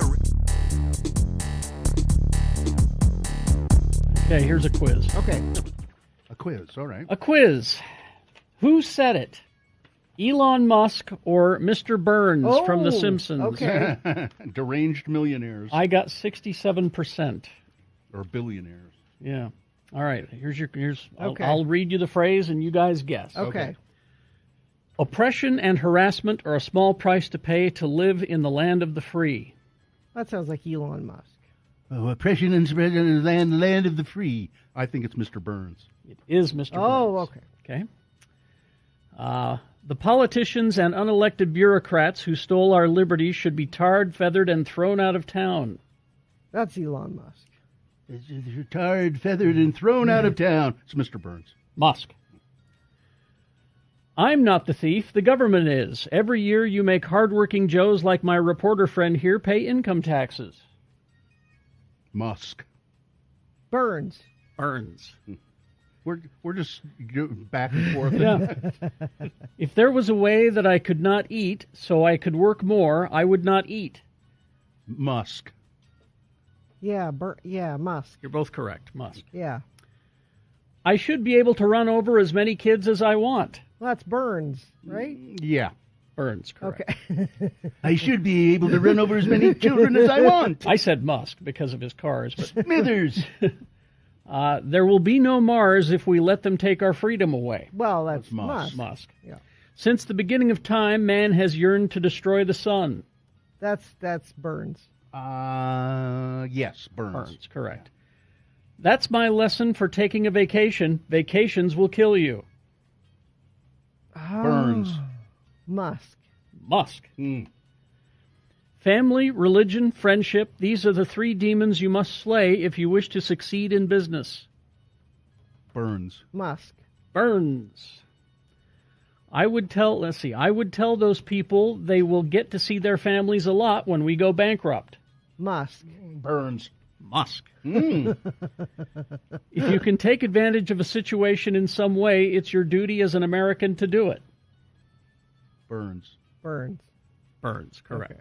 And finally, morons, pathetic morons in my employ, stealing my precious money. Morons, pathetic morons in my employ, stealing my precious money, Smithers. Burns. Yeah. Burns, correct. Frightening. That It a is. couple That of it- them it was difficult to. That it was hard to determine. Yep. Oh. Deranged billionaires. Twitter still seems to be running. Sort of. For now. There was some guy at Harvard or one of those big schools who said he predicts a week. Yeah, and it'll just Before die. it just yeah, I've heard that implodes. there are people who are saying it's not going to be around in a while. I'm trying to enjoy it while I can. I'm staying until it burns to the I ground. am the bitter end. Yeah, he's all kinds of money lost. Billions of dollars lost already. Advertisers staying away. It's hard to fathom, really, why he would do this. Well, Bill, he didn't want to. He was forced to buy it. Mouthed off and Yeah. said, "I'll buy it," and they held him to it because you Yeah. can't do that and not follow through. That's the part everybody keeps forgetting. well, he was forced to buy it. Yeah, he did not want to buy it. Again, he also knew that Mm-hmm. that if he made that kind of a move, that he could be forced to buy it. He knew that. Yeah. But he suffers from the delusion that a lot of millionaires and billionaires do. Because they have that money, they must be very, very smart and good at everything. And always make the right choice. Yeah, but they don't. Thank you.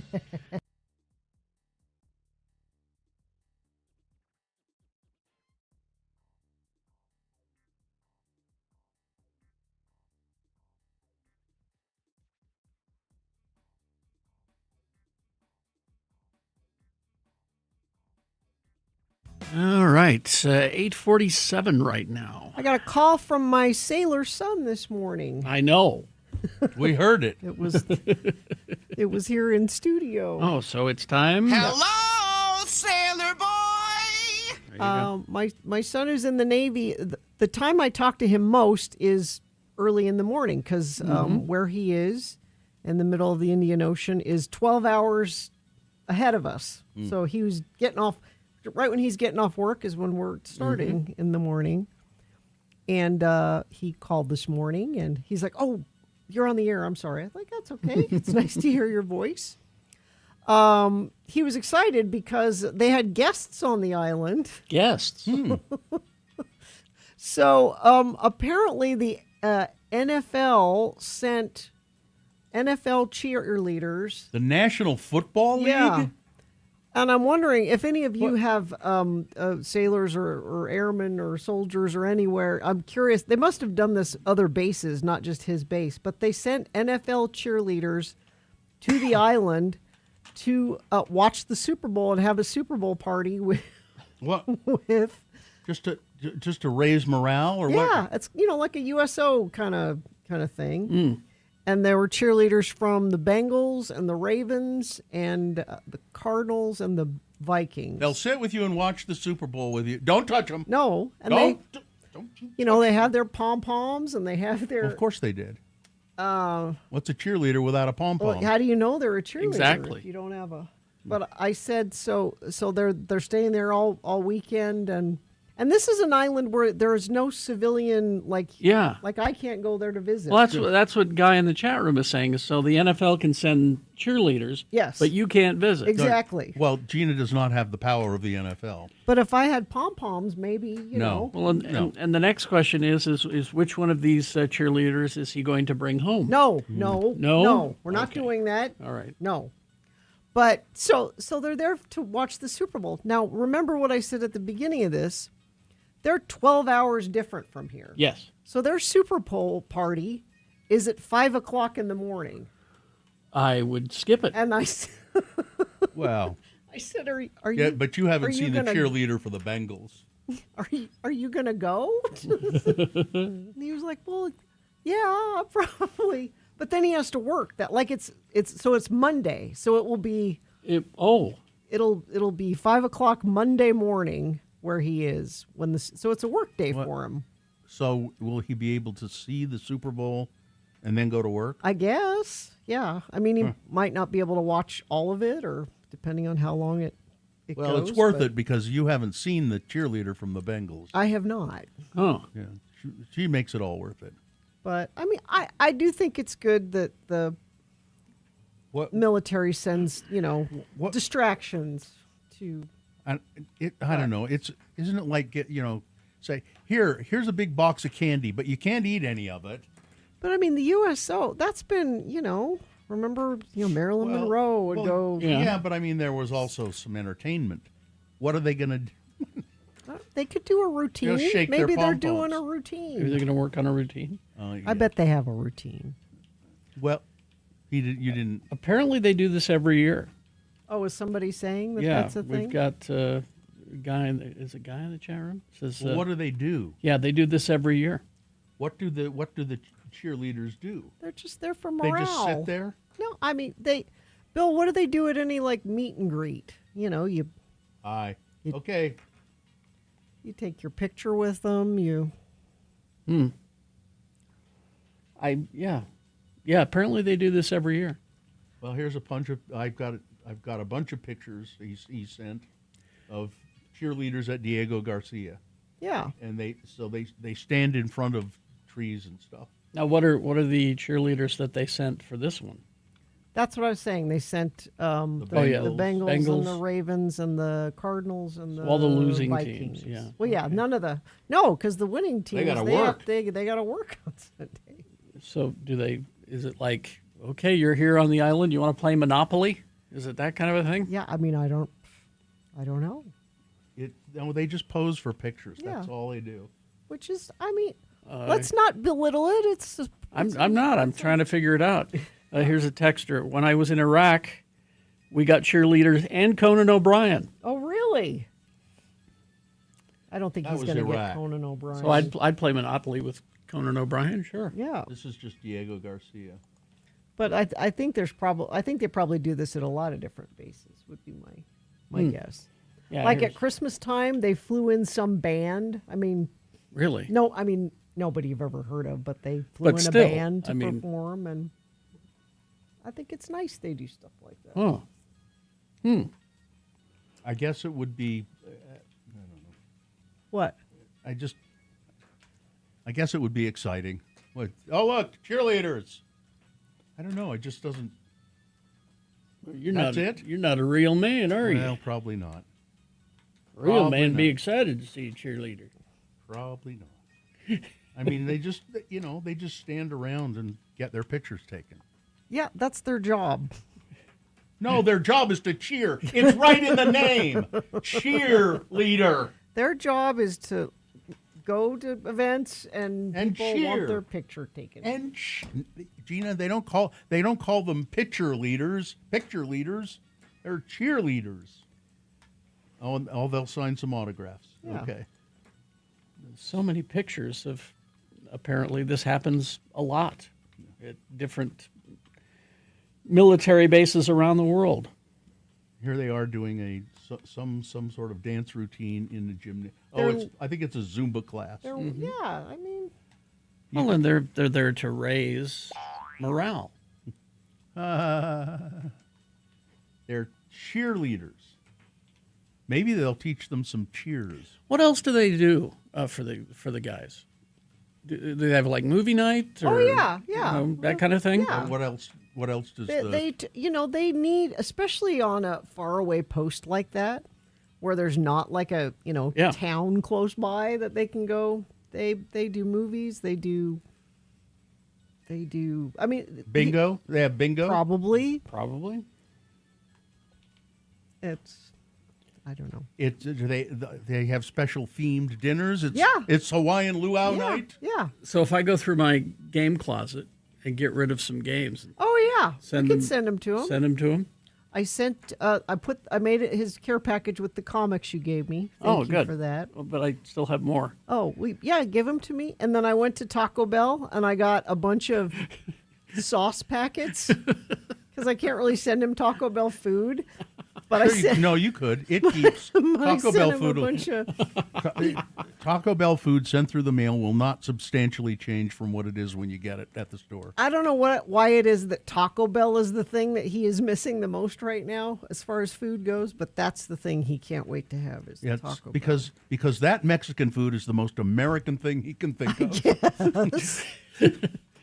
Somebody says we got them too, but they were the second squad. Well. The backup cheerleaders. Oh, well, that's... let's see. The 2025 agreement allows the UK to retain control of Diego Garcia for 99 years. Yeah. Even while sovereignty is transferred to Emeritus. Those are the indigenous people. Ah, okay. Yeah. So does that mean they could send in... Do British soccer teams have cheerleaders? No. I don't think so. That's not a thing. No, they have hooligans. They don't send some hooligans. They send some hooligans. They just have hooligans. That's all. We'll send you some hooligans. How about that? You can play Monopoly with them. You can have them hit you over the head with a beer stein. How much is $1 again? Traffic, Gina, please. Let me refresh this. See if anything new has happened. We haven't had too bad of a commute this morning. Do have a crash southbound Mountain View corridor, 54th South and West Valley off to the left shoulder. Crash westbound I-215 South at Redwood Road in Taylorsville. And let me check our message stream. Nope, don't see anything there. But if you see something, you can share it with us at 33986. Now, apparently, they have Crunchwrap Supreme kits from Taco Bell. That can travel? That can travel. Oh, where do you get those? It's probably at Taco Bell. Jimmy John's has the link right there. You could buy a pack and send it, apparently. Wow. Add your protein. So he has to... the toppings. So I bet he can get ground beef there. Okay. Ask him. There you go. Oh, I need to get that.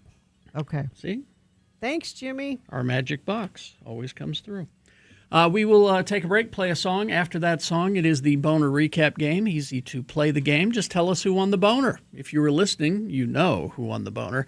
If you weren't listening, I'll bet you could guess. But why not check your work? Cheat. Go to x96.com. Look for the box that says Boners, February 6, 2026. Click on there. You'll see the winner. What is our prize? You do have to be 21. Okay. Because this prize is tickets to go to Brewvies, Craving Movies and Craft Beers. Brewvies Cinema Pub, 677 South 2nd West. Serves great food, drinks, first-run movies, all from your seat. Must be 21 or older. You can mention X96 for 2-for-1 admission. We have a couple of tickets to give away. You can go to brewvies.com to see what movies they have there. We're going to put those tickets inside a chicken bucket. With other prizes. Yeah. All right. So 877-602-9696. All you got to do is call and tell us who won the boner this morning. And we'll play that game after some messages and a song. Harmon's. For Valentine's Day. Harmon's is, you don't need to go anyplace else for Valentine's Day gifts. It really does have everything you really need. It does. Flowers, begin with that. Flowers do that today. You can go online and order the flowers to be delivered. This is a good thing to do ahead of time. And then as it gets a little closer to Valentine's Day, you can get all this other stuff there. And need something extra special, Harmon's Floral Designers can help you create a custom arrangement at any location of Harmon's. They have, of course, classic roses and lilies to all kinds of trendy flowers. Harmon's has a wide variety of flowers in every style. So, but if you need, what do you want to do a special dinner? You could do a surf and turf. They have great selections of steaks at Harmon's, shrimp, lobster tails. That's what I love, lobster tail and steak. Also, candy for Valentine's Day. You can order stuff online, but the best way to look at everything is go to their websites, harmonsgrocery.com. Radio from Hell on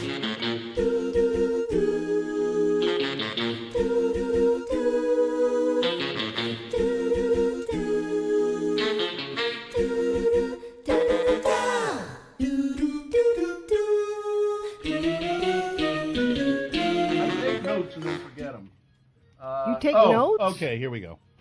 So when Bill Frost comes in and recommends TV shows, I try to check some of them out, and I thought I would watch The Big Brunch, hosted by Dan Levy. It's a it's a cooking competition where it's horrible. Really? What's wrong with it? It's just awful. The people on it are awful. The way it's set up is awful.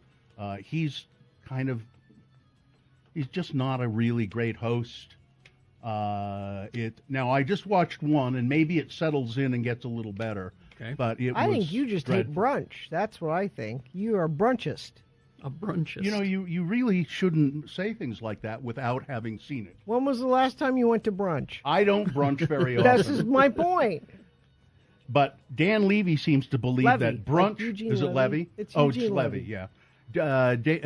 Dan Levy seems to believe that brunch can solve all your problems. Well, I don't disagree with him. It's really. I not think good. you're brunching wrong.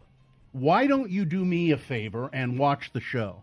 It has nothing to do with me and my relationship to I brunch. think it might have everything to do with your relationship It doesn't. with brunch. I don't have anything against brunch. As a matter I'm of fact, not a brunchist. He's writing a book called In Defense of Brunch. He's working. I saw him working on that. I've got a hunch that brunch is just fine. No, I don't have anything against brunch.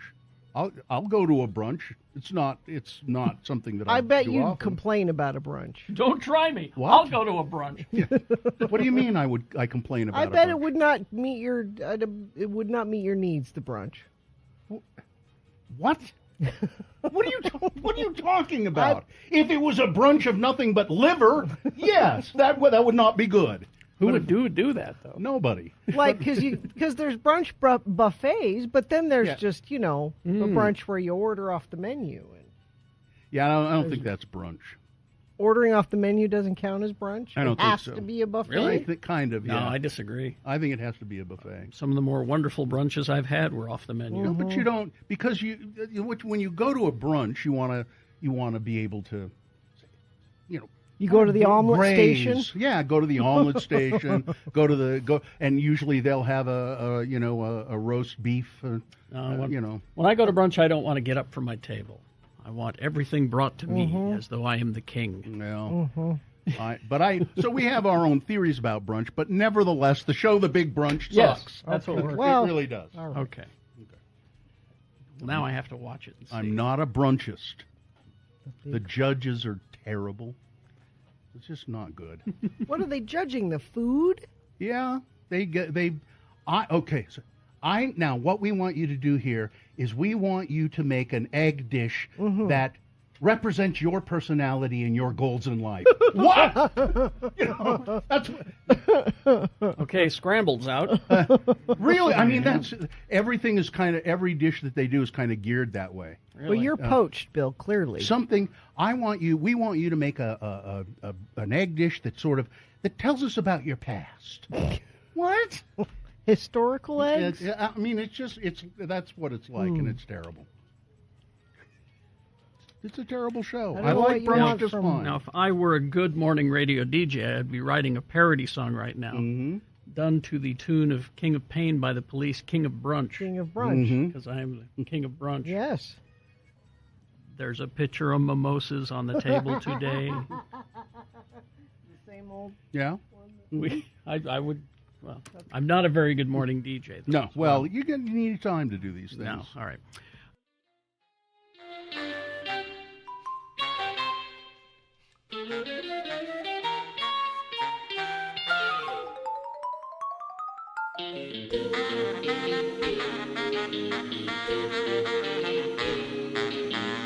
So, Bill, you're an Ogdenite, a local that grew up in that area. Ogden boy through and through. So my goal in life, is I mean, I love being on the radio. This is a great job. I'm a professional announcer, and I have my radio show, and this is great. But what I want to do more than anything is to even just for a few minutes, like a half hour, at the Burger Bar in Roy. I want him to let me go in there and do the number announcements on the PA. 15, number 15. See, I could do it. Yeah, I've done that sort of stuff before. 23, number 23. Your shake order is ready. Yeah, it's amazingly satisfying to do that. Is it? I don't know why. I would love it. And I'm serious. It's like you're the voice of God for right. all those fat people standing around waiting for where's my shake? I want my Big Ben. No, the Burger Bar in Roy. It'd been there forever. Been going there my whole life. I just want to have a turn on the microphone there. I have a similar dream, an Ogden dream, a similar Ogden dream. I would like to, when I finally stop doing this, to just work at a convenience store in Ogden, like a maverick. You never worked at Car Quick? Never did. All those years ago when we had that amazing relationship with Car Quick and Stimpson's? I did Car Quick's ads forever and ever. Car Quick, corn dogs. I forget there was some character I did. I can't remember exactly what it was. Well, let's get you behind the counter at a like a maverick, and then I'll be the host of the numbers at the Burger Bar, and our dreams will be fulfilled. Oh, if you and one other thing about Ogden, if you go to at RFH Bill on Twitter, Gina posted this. I don't know where she got it or she reposted Somebody it. found it for her. Yeah, it's a picture of me in the high school yearbook, and it's a page of people there, and it's the National Honor Society. We were all members of the National Honor Society, which for the life of me I don't remember what that was, but it was some accolade. I think it was just grade point average. Elite smart people, Bill. But I was wearing perfectly round spectacles, glasses. You had those for quite a while, actually. I loved those damn glasses. I think we have those in the interstitials. During the commercials, occasionally you'll. Oh yeah, we have a picture of you with those round glasses. I'm not sure if it's the same pair, but I know the first ones I ever had I found at DI. Yes, and they were really good quality. And then I had my prescription put in them. And I loved those glasses. Well, I've lived all my Ogden dreams, so I got nothing to add. How long did you live in Ogden? 4 or 5 years? The KJQ years, yeah. That's all that time. That's Ogden as far as I'm Roy concerned. is Roy, okay, yeah. I mean, it was essentially Ogden. Lived all my Ogden dreams. Yep. So I'm good. Managed to get it out of your system. All out. Yep. Number 7. See, I could do that at the Burger Bar. See, please. He's sitting in for Gina today. Right. And Gina is the kind of person who would put this out into the universe hoping that somebody will make it happen. I just want somebody knows somebody at the Burger Bar. One day you pass that along to them and it's going down. I will be there. Okay. All I want is I want to be able to film a little videos for social media while I'm there horsing around and a Big Ben. All right. There you go. Make it so, universe.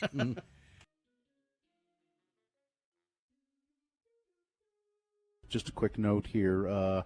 Is a statistic for you. Only 1 out of 9 people say that they would donate, when they died, would donate their uterus for transplant. Why only? One now, out are of 9. these people? Only 1 out of 9 said that they would allow a family member to donate a uterus. They're doing uterus transplants in they're playing God in Russia or someplace like that. Are these people that would donate other organs? Yeah. So you can have my eyes, you can have my kidneys. Can't have my uterus. Why? Uterus donation, they think is. Oh, it was in Saudi Arabia. I think it was done. Doctors in Saudi Arabia. I guess they. I don't know. Okay, Gina, would you donate your uterus? You can have whatever you want of mine when I die. Because guess what? I'm dead. I'd keep it in a box. I'd use it for a catcher's mitt. Please use. Everything is very well preserved. I think people think it's just too creepy. Your uterus is well preserved? Sure. It's low mileage. One owner. Kids.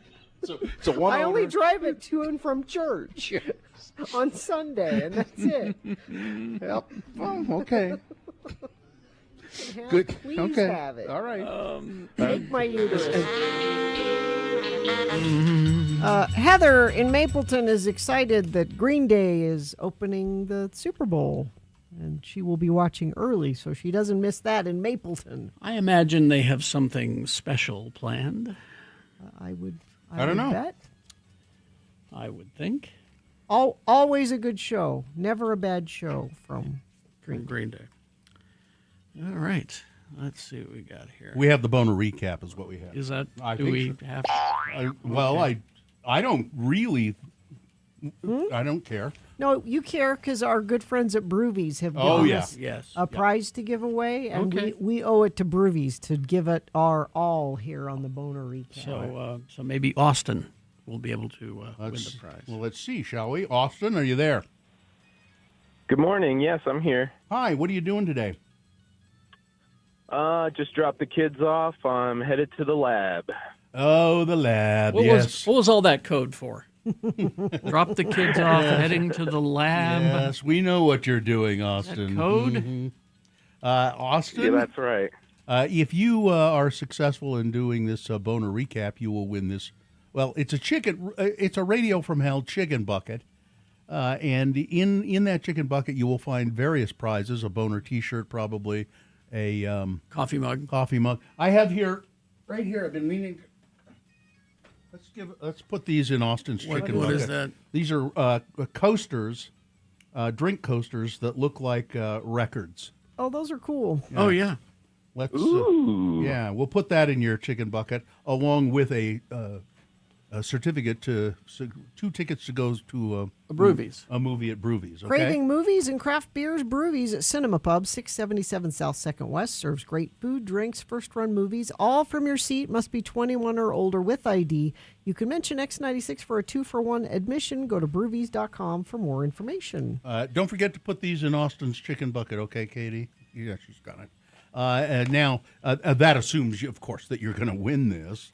You do have to listen to me read the Boner candidates, which is really the hardest part, and then you tell me which one was the winner. All right, Austin, here we go.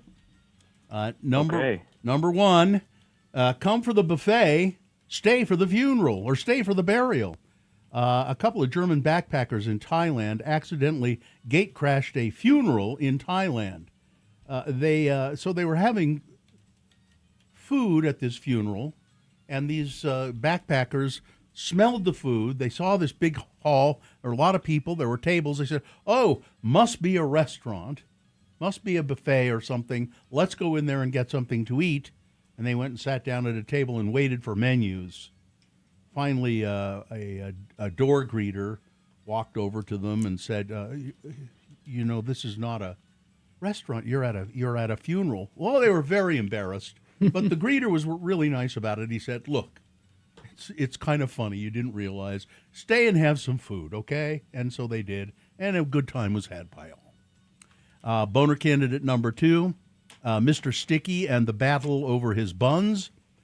2 siblings in Pennsylvania threatening to kill each other in an argument over who had eaten the last sticky bun from Mr. Sticky, a sticky bun purveyor in Pennsylvania.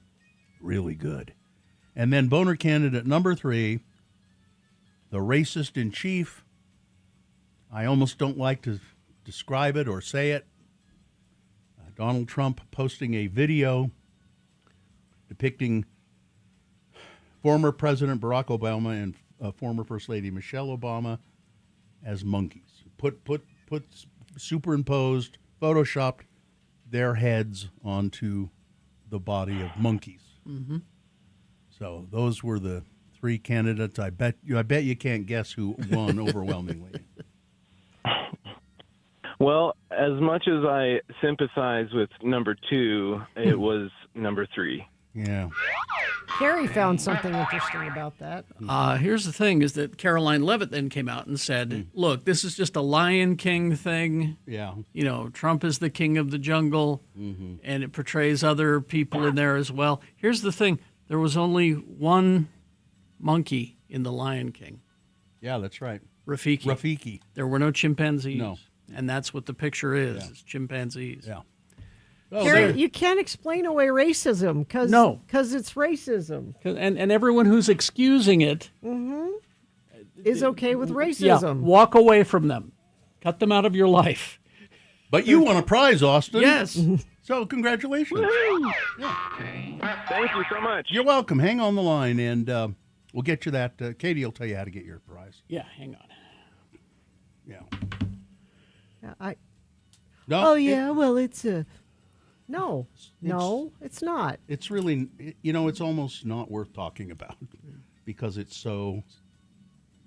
No, you have to highlight it. Exactly. What makes me crazy is when they're having a press conference or something and he says something crazy and they just move on. Yeah. I want the whole room to stand up and go, what did he just What do? are you talking about? Yeah. But they don't. They go, okay, well, Mr. President, I have a question. No, it should stop there and go, Yep, what? exactly. What are we all doing? I want somebody to do that. It's good for business. Good for the press. Because they get rage clicks. All right. Yeah, I wish those Washington Post reporters would get right. Oh, wait. All by design, by the way. Yeah, okay. I could tell you more about it, but I'd sound like a crazy person. Yeah, don't do that. All right, let's take a break. We'll be back after these with some big boy news and innuendo. Stand by for that. SALT Mediation Group. Look, if you're thinking of divorce, that's really too bad. I mean, divorce is never pleasant. But when you go through all of the craziness of hiring divorce lawyers and fighting over things, it just gets worse and worse and worse. So you need to contact SALT Mediation Group. Divorce here in Utah can actually mean a civilized way of handling things. And mediation really is the best way to go about it. It is. I mean, when I got divorced, that's the way we did it. Yeah, It was me simple, and it was no. I mean, it doesn't make it any less sad Yeah. to have to do, but at least it's not rancor. It's not fighting. SALT Mediation Group. You don't realize, and it's cheaper. Huh, wait. There, we should start there. It's a lot cheaper than hiring a divorce You're lawyer. burying the lead. Yeah. So if somebody's staring down a divorce, SALT Mediation Group is certainly worth looking at. Go to saltmediationgroup.com and find out about it today. You sound kind of different today, Gina. What's up? Is it because I'm all the way over here in Florida? It's so far away. She's going to come back sick again, and you guys are going to be so mad. It never fails. It's Festus, my sailor son. He's in the Navy here in Florida. Ahoy. And he broke his leg. Tell us about that. Yeah. Festus. So there was this baby. The baby was drowning in the river. Don't lie. And I have to come up with a cool story because the real story is not cool at all. Well, what's the real story? I went boating out on the St. Johns River, and we pulled up to like this little embankment and anchored the boat. And I was like, oh, it'd be kind of cool to jump off the back of the boat and make a little splash. So I jump off the back of the boat, and it turns out the ground was much closer than I thought it was. And I shattered my tibia and my fibula. That must have been thrilling. Yeah, it was a lot of fun. He got an ambulance ride? With the sirens and the lights. That is such a Florida man accident. Yeah. You are officially a Florida man now. How much beer was involved in this? I only had 2, Bill. Okay. All right. They were IPAs, but I had 2. And he had surgery. He's got it's not a titanium. We don't know what kind of metal it is. Rod that goes from his knee down to his ankle. Probably iron. You got It's one that can't be detected in. I guess the metal detectors don't pick it up. It's a new kind of thing. Oh, really? Because I've got all kinds of titanium in me, and it picks it all up. But he's kind of down for the count for 6 weeks, so I came out to help him for a little bit of that time. Plus, I wanted to see him because my baby was hurt. What's the progress? I mean, what's the prognosis? Of the doctor say eventually you'll be pretty good? And he said 100% in a few months, but I can't even put any weight on it for about another month or so. And then there's physical therapy and all that. But he said it's likely I'd be back at 100%. Do you have physical therapy now, or do you have to wait even for that? I have to wait for that. I have another appointment like at the end of June, and then after that I can start stretching. Are they going to kick you out of the Navy? No, he said he would try to prevent that because he was in the Navy too. He just retired. He was a captain. But was that a question? I mean, yeah, definitely. It was a possibility depending on the prognosis. If I couldn't get back to what they call fit for full duty, exactly, then eventually I would get separated. But he's thinking that won't happen. And so, is it? I mean, are you in pain now? Oh yeah. Cool. I shattered my tibia, Bill. I mean, it hurts. It was so bad that while we were at the doctor's office, he was calling in other people to come in and look at his x-rays because they're like, oh, is this the one we heard about? You got to see this guy out. If you go to x96.com/live, you can see Gina and Festus there. What do you? That's the Waffle House. We went to Waffle House. We laid out the handicap parking space at Waffle House. Did you have? We don't have the Gina? sticker, but we did it anyway. Did you have anything, Gina? Yeah, I had a waffle. Oh, okay. They have meat. They have meat and bread there. Yeah, I had bacon. I just thought hash browns. You like hash browns? Yeah. I just thought you'd be afraid to eat at a Waffle House in general. Oh, I was. And the only other thing we've been able to do is go to movies. I've been trying to talk him into doing other things. Mm-hmm. I'm like, let's go for a drive. Let's go look at the Okefenokee Swamp. And he's, I don't want to look at things I can't go walk in. This is depressing. This is true. Yeah, I'm going to appreciate walking so much more now. as Kyle would want you to. That's exactly Kyle's point. That's what that remanded me of. He has a good point. But we've been going to movies. Well, hang on to that. I just got word that Jonathan can't make it. Oh, okay. Well, we'll tell So you what we've been up to. We'll talk about what you've been up to down in Jacksonville. Okay. In the break.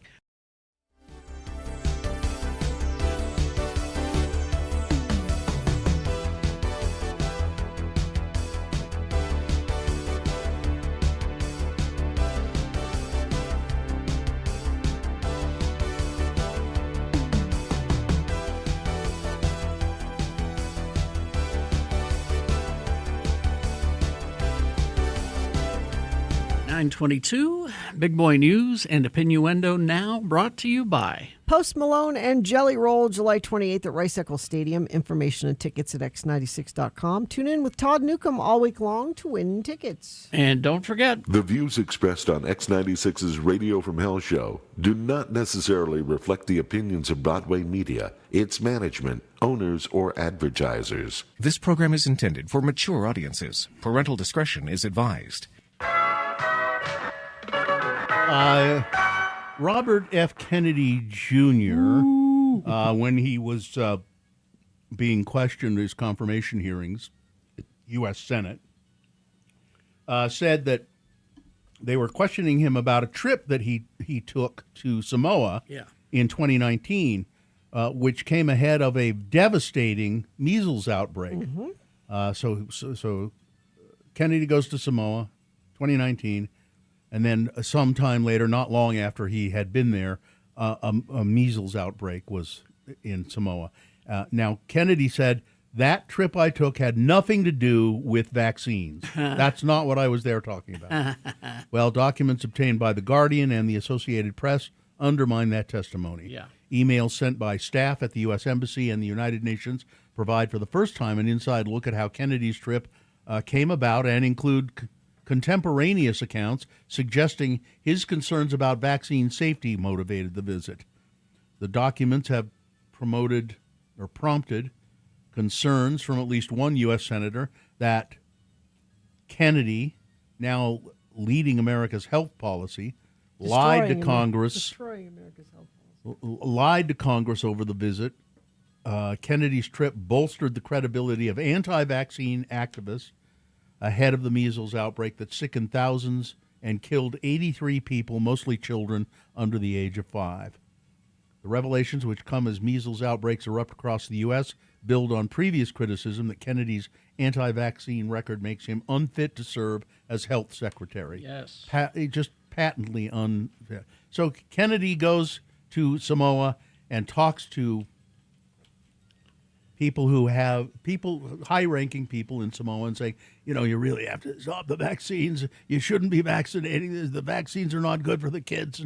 And they, oh my God, it's Kennedy.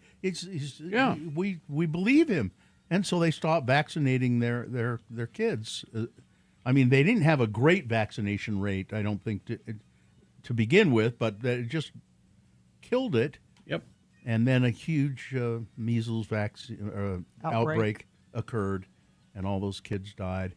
And he certainly shouldn't be the secretary of. Oh, absolutely. But he also should probably be in jail. Yeah. As Bitcoin prices lower, investors and proponents are being forced to confront an uncomfortable reality regarding the nature of cryptocurrency. Perhaps the biggest myth that's been busted so far. During its early days, Bitcoin was said to be a hedge against federal fiscal excess, government money printing, and inflation.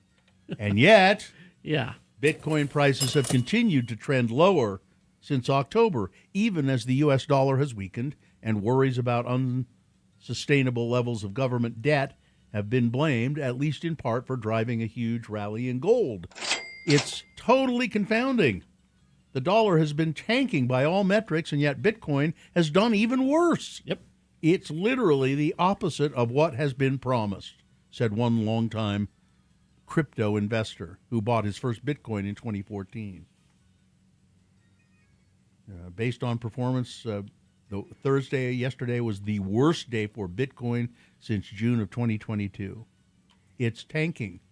And everything that was promised is not. Well, I mean, it never existed really. It was always a scam from day one. You want a thing you can hold?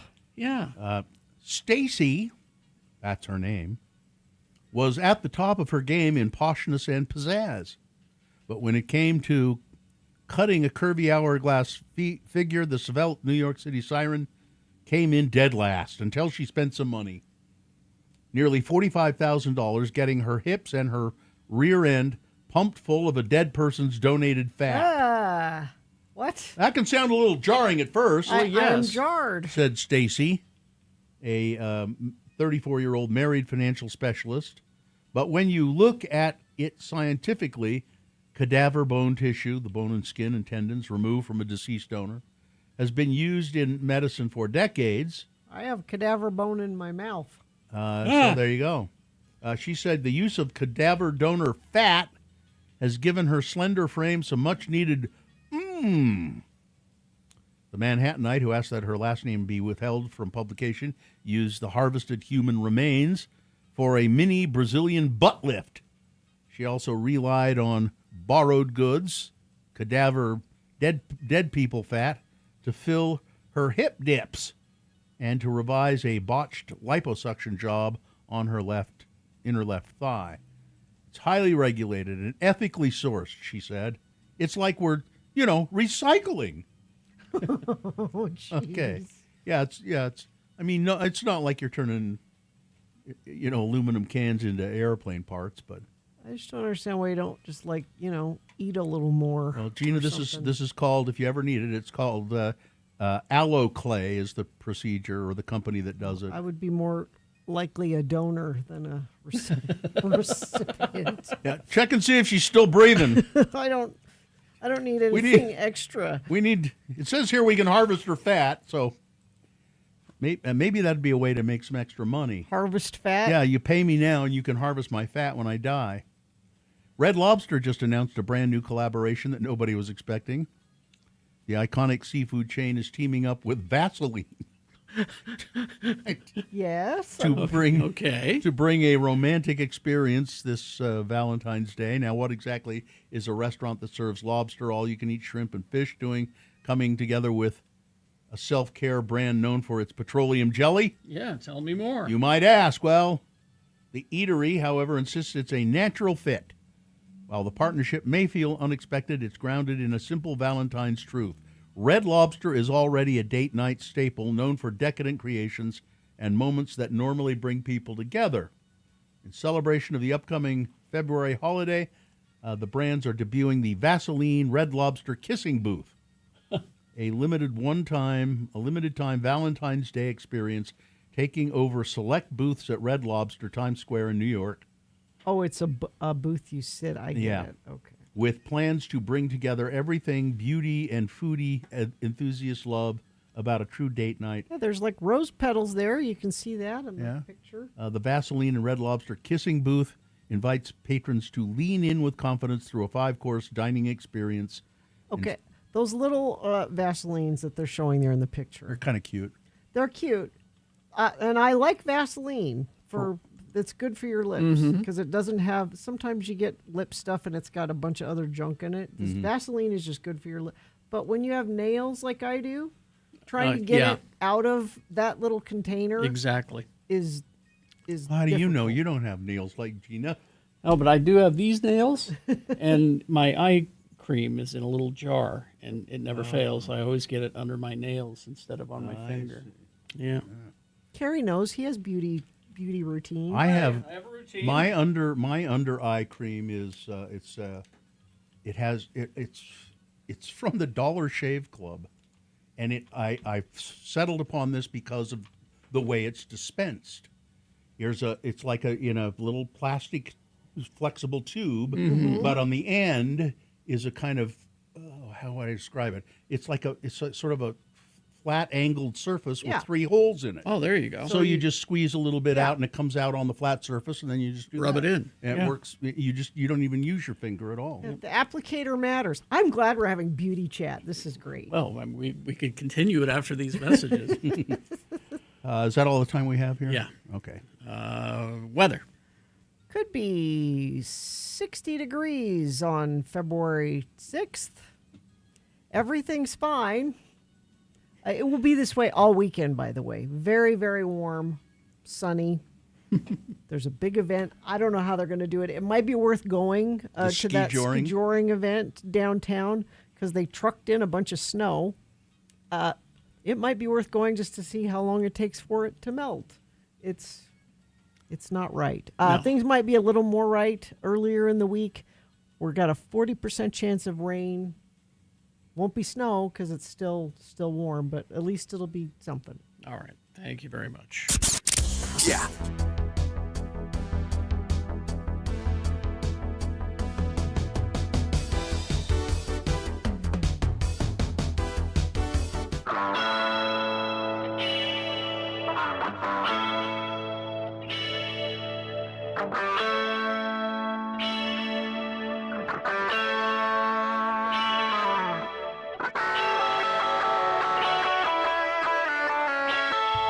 Well, Punk, let's get to the movie review, shall we? There we go. That's why nothing to spend in the summer in and out of health facilities like 18 Fingers of Death. Tell us who stars in this opus. Well, this is the only movie that's better than 17 Fingers of Death. Yeah. It stars James Liu. Oh, so this is a sequel then? Yeah. Yep. He's Buford, the down-and-out action hero. James Liu, okay. Okay. And we got Maurice Patton.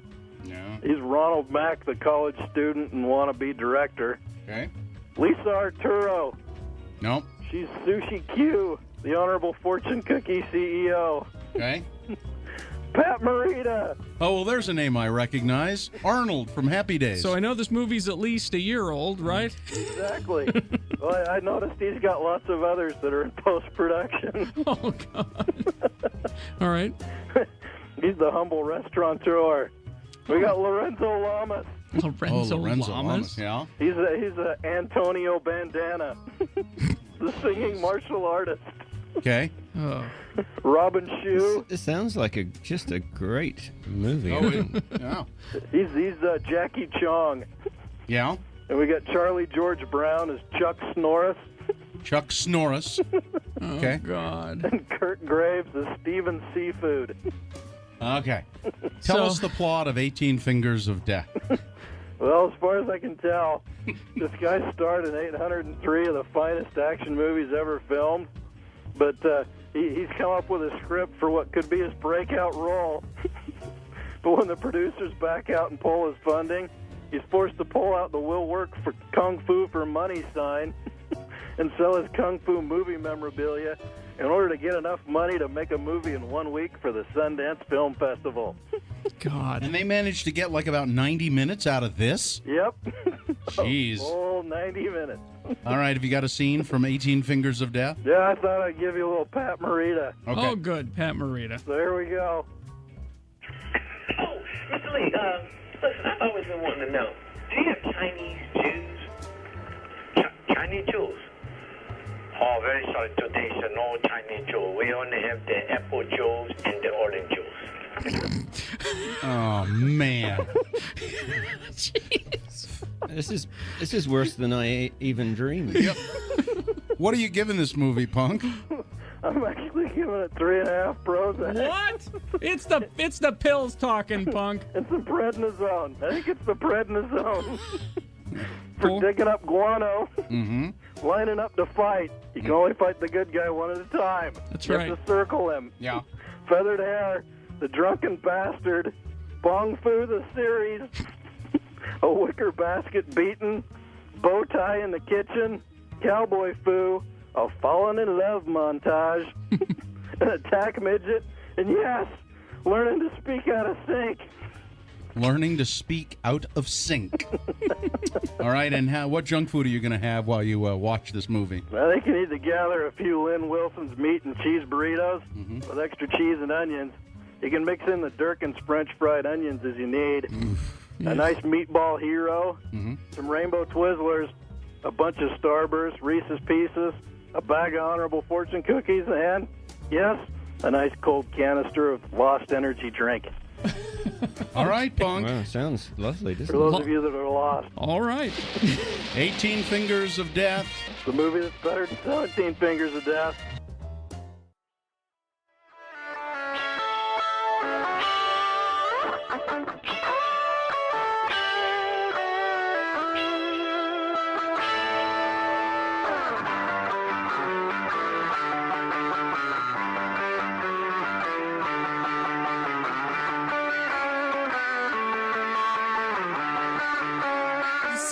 I just got a text from our friend Brittany over at Dr. Cobble's office. And she says, I love Beauty Chat. I said, I'm coming to see you next week. She says, I know. I go in there for my micro needling. Oh, yes. I have one of those next week with Brittany. Well, this is for you, Gina. Okay. This is from the Korea Times. Okay. Can you imagine why Why do you get that? I Why we can't get that? imagine. I don't know. Why do you get that? A new meetup trend is spreading among young Koreans. It's like meeting for the first time? Yeah, the gatherings have emerged as the latest social fad, following the brief popularity of cops and robbers meetups inspired by the childhood game. You want to get together and play cops and robbers? I guess that was a thing for a bit. Okay. But now, this is the new meetup thing. People of all ages and backgrounds are coming together for French fries. Well, sure. It is something that can bring people together. I can see that. Well, I think we did that when I was a kid. In online communities, invitation posts for meetups centered on eating French fries are on the rise. On Carrot, which I guess is an app, Ooh, look at those French fries. a local marketplace and community app, 99 French fry meetup groups have been created, 11 in Seoul, Korea alone. A fry club in Mapo District attracted 731 members within just 2 weeks of its launch, I need a fry club. while a one. Gangnam-based group dedicated to specifically McDonald's fries drew 491 members. I wonder where those fries are from. Those look good. Those look good. Those are twice fried. Yeah. And it looks like beef tallow. And they're like in a little individual basket, which I like. And there's ketchup and mustard available for them. Now, the Korea Times... Oh, and mayonnaise, too. The Korea Times article then goes on to say, health experts urge moderation. Pshaw. And the rest of... There's like a fourth of it is about the fry meetups, and 3/4 of the No. article is about how fries are bad for you. Shut up. Fries bring people together. That's what I'm taking away from this. So... A fry club. So I think you need to either start a fry club. Yeah, I mean, I don't need to meet, like a dating thing, but... Let's have a Radio from Hell Fry Club. Well, see, what Friends of the program. What Sue suggested is that people bid to meet you for fries, and we'd give the money to charity. Oh. And we'd have some people there around you to manage the fry manage event. the situation. Well, yeah, Nick. We'd have Nick. We'd have Nick. He's our people. Nick would be there to handle any trouble. So it would be what charity do we do? Well, that's up to you. I don't know. Okay. It's up to you. This is something that needs to be fleshed out. I've been thinking about food in this show lately, the last couple of days. What? And we used to have a sandwich at Feldman's.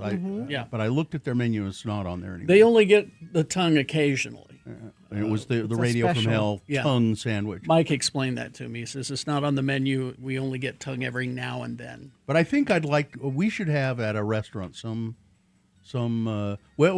did have a sushi roll. It is still on the menu. Oh, is it at Yeah. Kyoto? Yeah. Yeah, we still have that. Okay, so we have it's the X96 roll, but we need a Radio from Hell something, the Radio from Hell hot dog, or some restaurant needs to have a featured dish with our name on it. So the Kyoto, it used to be the Radio from Hell roll when it was at Ichiban. Ichiban. Peggy. And the reason it was the Radio from Hell roll is there's something for each of us in that roll. Mm-hmm. And my contribution is it's fried. Yeah.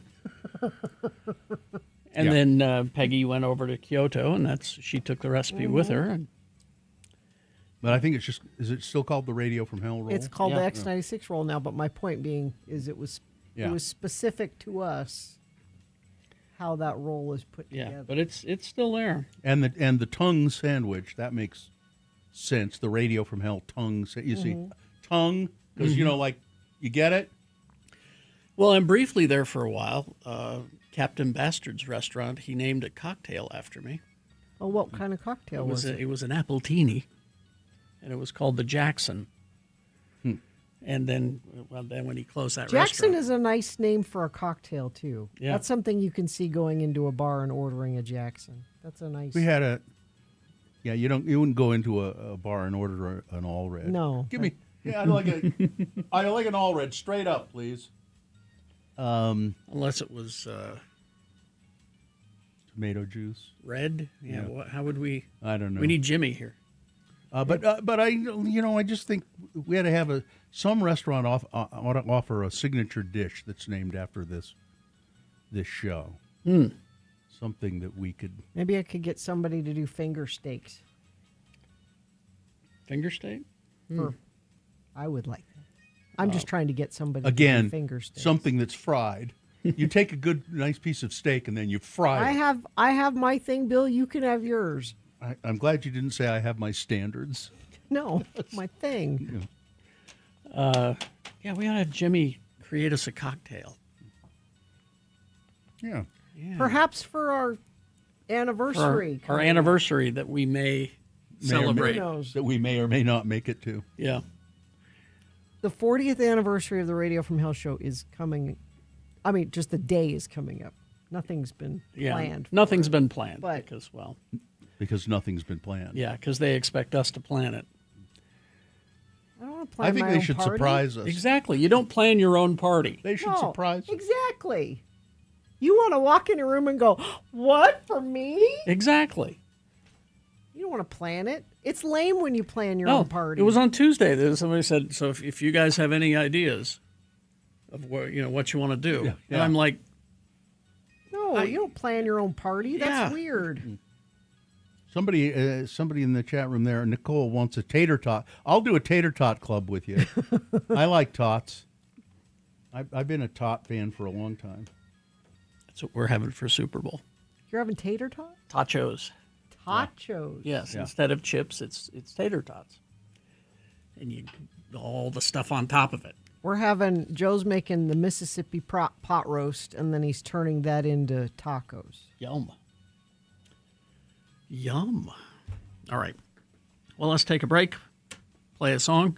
Okay. We'll have the boner of the week coming up. Dave the Flower Guy is here, and he will tell us who boner of the week is coming up. Harmon's for Valentine's. Oh, you could get anything you need for Valentine's Day. You can get tater tots. Oh yeah, if you want those for Valentine's You Day. can do a whole surf and turf thing. Yeah. You've got fresh shrimp, lobster, steak. You can do prime choice or Wagyu. They have all of those available. Mm-hmm. Yeah, Harmon's really, you can go. They have a basic steak, but you can go top of the line. Oh yeah, they with do the Wagyu. Yeah. And they've got, it'll go prime and then choice, and that's really. And all the sweets too. Their bakery is a great bakery. Oh, I love their bakery. I told you they have Queen Amman there now. Yeah. And I haven't tried them, but my wife. They're good. She says they're very good. Carrie, you've tried them. Yeah, now. we've had them we've been keeping it a secret because Oh, sorry. Because they keep selling out. So. Cupcakes and cookies in heart containers, and you can get it customized. Just go ask somebody at the bakery. They'll customize it. So it's harmonsgrocery.com. Go to your local Harmons for Valentine's Day. It's coming.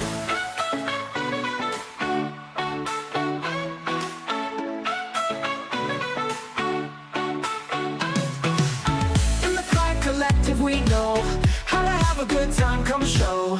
Colors, bright lights, all aglow. Watch and learn, my friend. Let's go.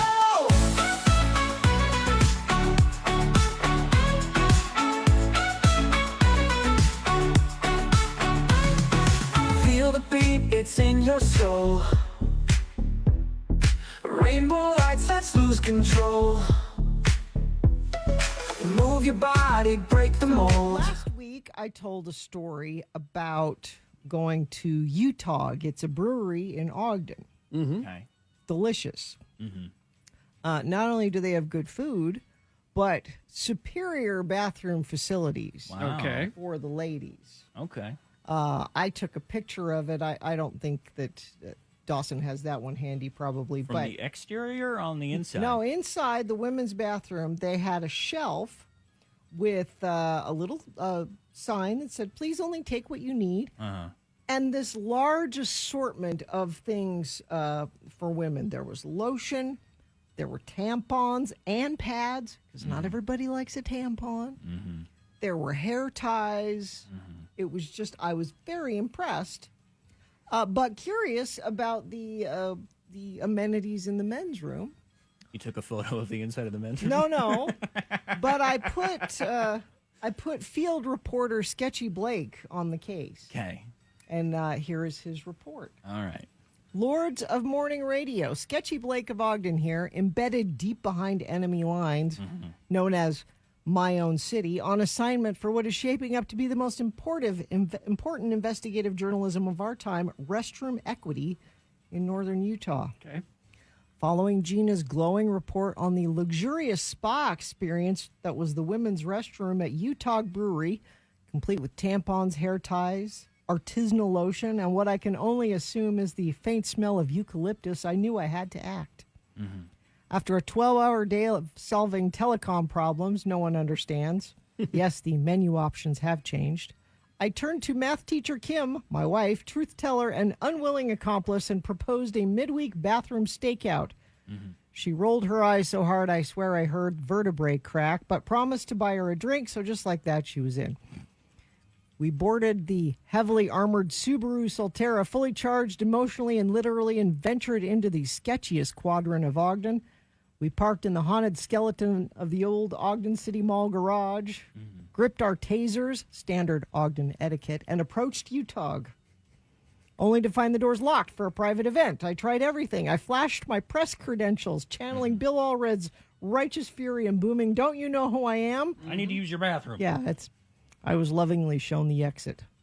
But the mission was not over. Not on my watch. The next day we returned. No crowd, no confrontation, just two citizens chasing the dream of equal access to lotion. A cheerful hostess seated us. I ordered a High Point cider from our server named Kelton. And then it was time. I rose from the table. I walked past the brewing tanks, past the tables, into the sacred vestibule of male hygiene. My hands trembled with anticipation. I opened the door. What did I find? A bathroom. Just a bathroom. Oh. No attendant offering gum and unsolicited life advice. No little basket of Elsha 1776 samples stolen from a truck stop. No mustache wax. Just a toilet, a urinal, and a baby changing station. That's nice. Honestly, the disappointment hit harder than the waft of dog food plant during a moist summer night. Let me be clear. I don't need fancy lotion. I don't need individually wrapped beard combs or complimentary beef jerky wipes. Yeah. But if the women's room gets a full Sephora aisle, the men's room should at least come with a Kleenex or something. In conclusion, no equity, no lotion, no hope. Do we have a picture of the bathroom? We have a picture of No. of Mrs. Sketchy Blake here, but we didn't get a picture of the bathroom. He did not, but Blake. he included the Utah Restroom Disparity Index. He made a chart. Okay. Yeah. Visually exposing the shocking amenity gap between the women's and the men's restroom. Oh, this is good data. Yeah, so it's a graph showing, x96.com/live. yeah, the amenity categories are tampons and pads, hair ties, lotion, decor, privacy, baby changing, and overall ambiance. Wow. He broke out the pivot tables in Excel for this. Yeah. I'm really impressed.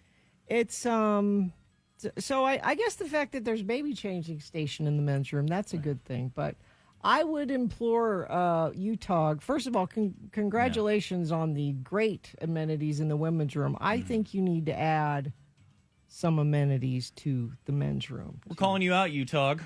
We're calling you out. Gina Barberi painted a lovely mental picture and published a literal photo of the bathroom. And imagine planning your entire night out for a bathroom experience. Okay, so only to be disappointed. So the baby changing thing, I imagine a liberal politician was behind that. Yeah. Okay. Why would a men's room have a baby changer? Exactly. Yeah. Because men don't do that. Right. Now, I would say you should at least have Kleenexes there. Sure. And I would lobby for lotion. Sure.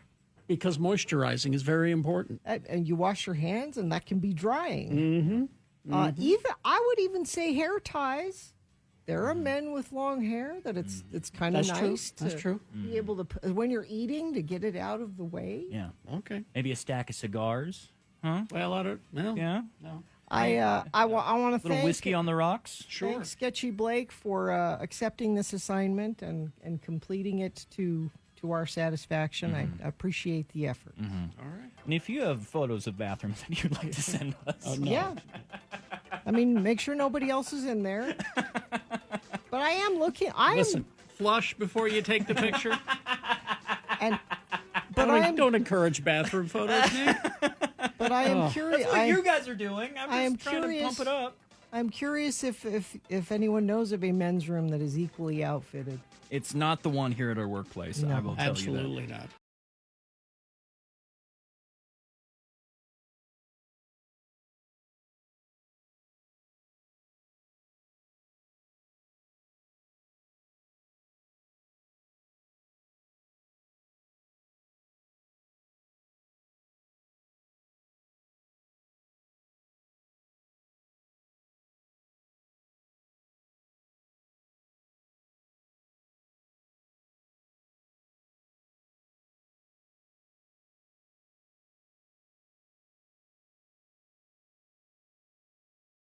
Hearts united, we are bold. Join the parade, dance along. Feel the pride where we belong. Shake the ground, raise your voice.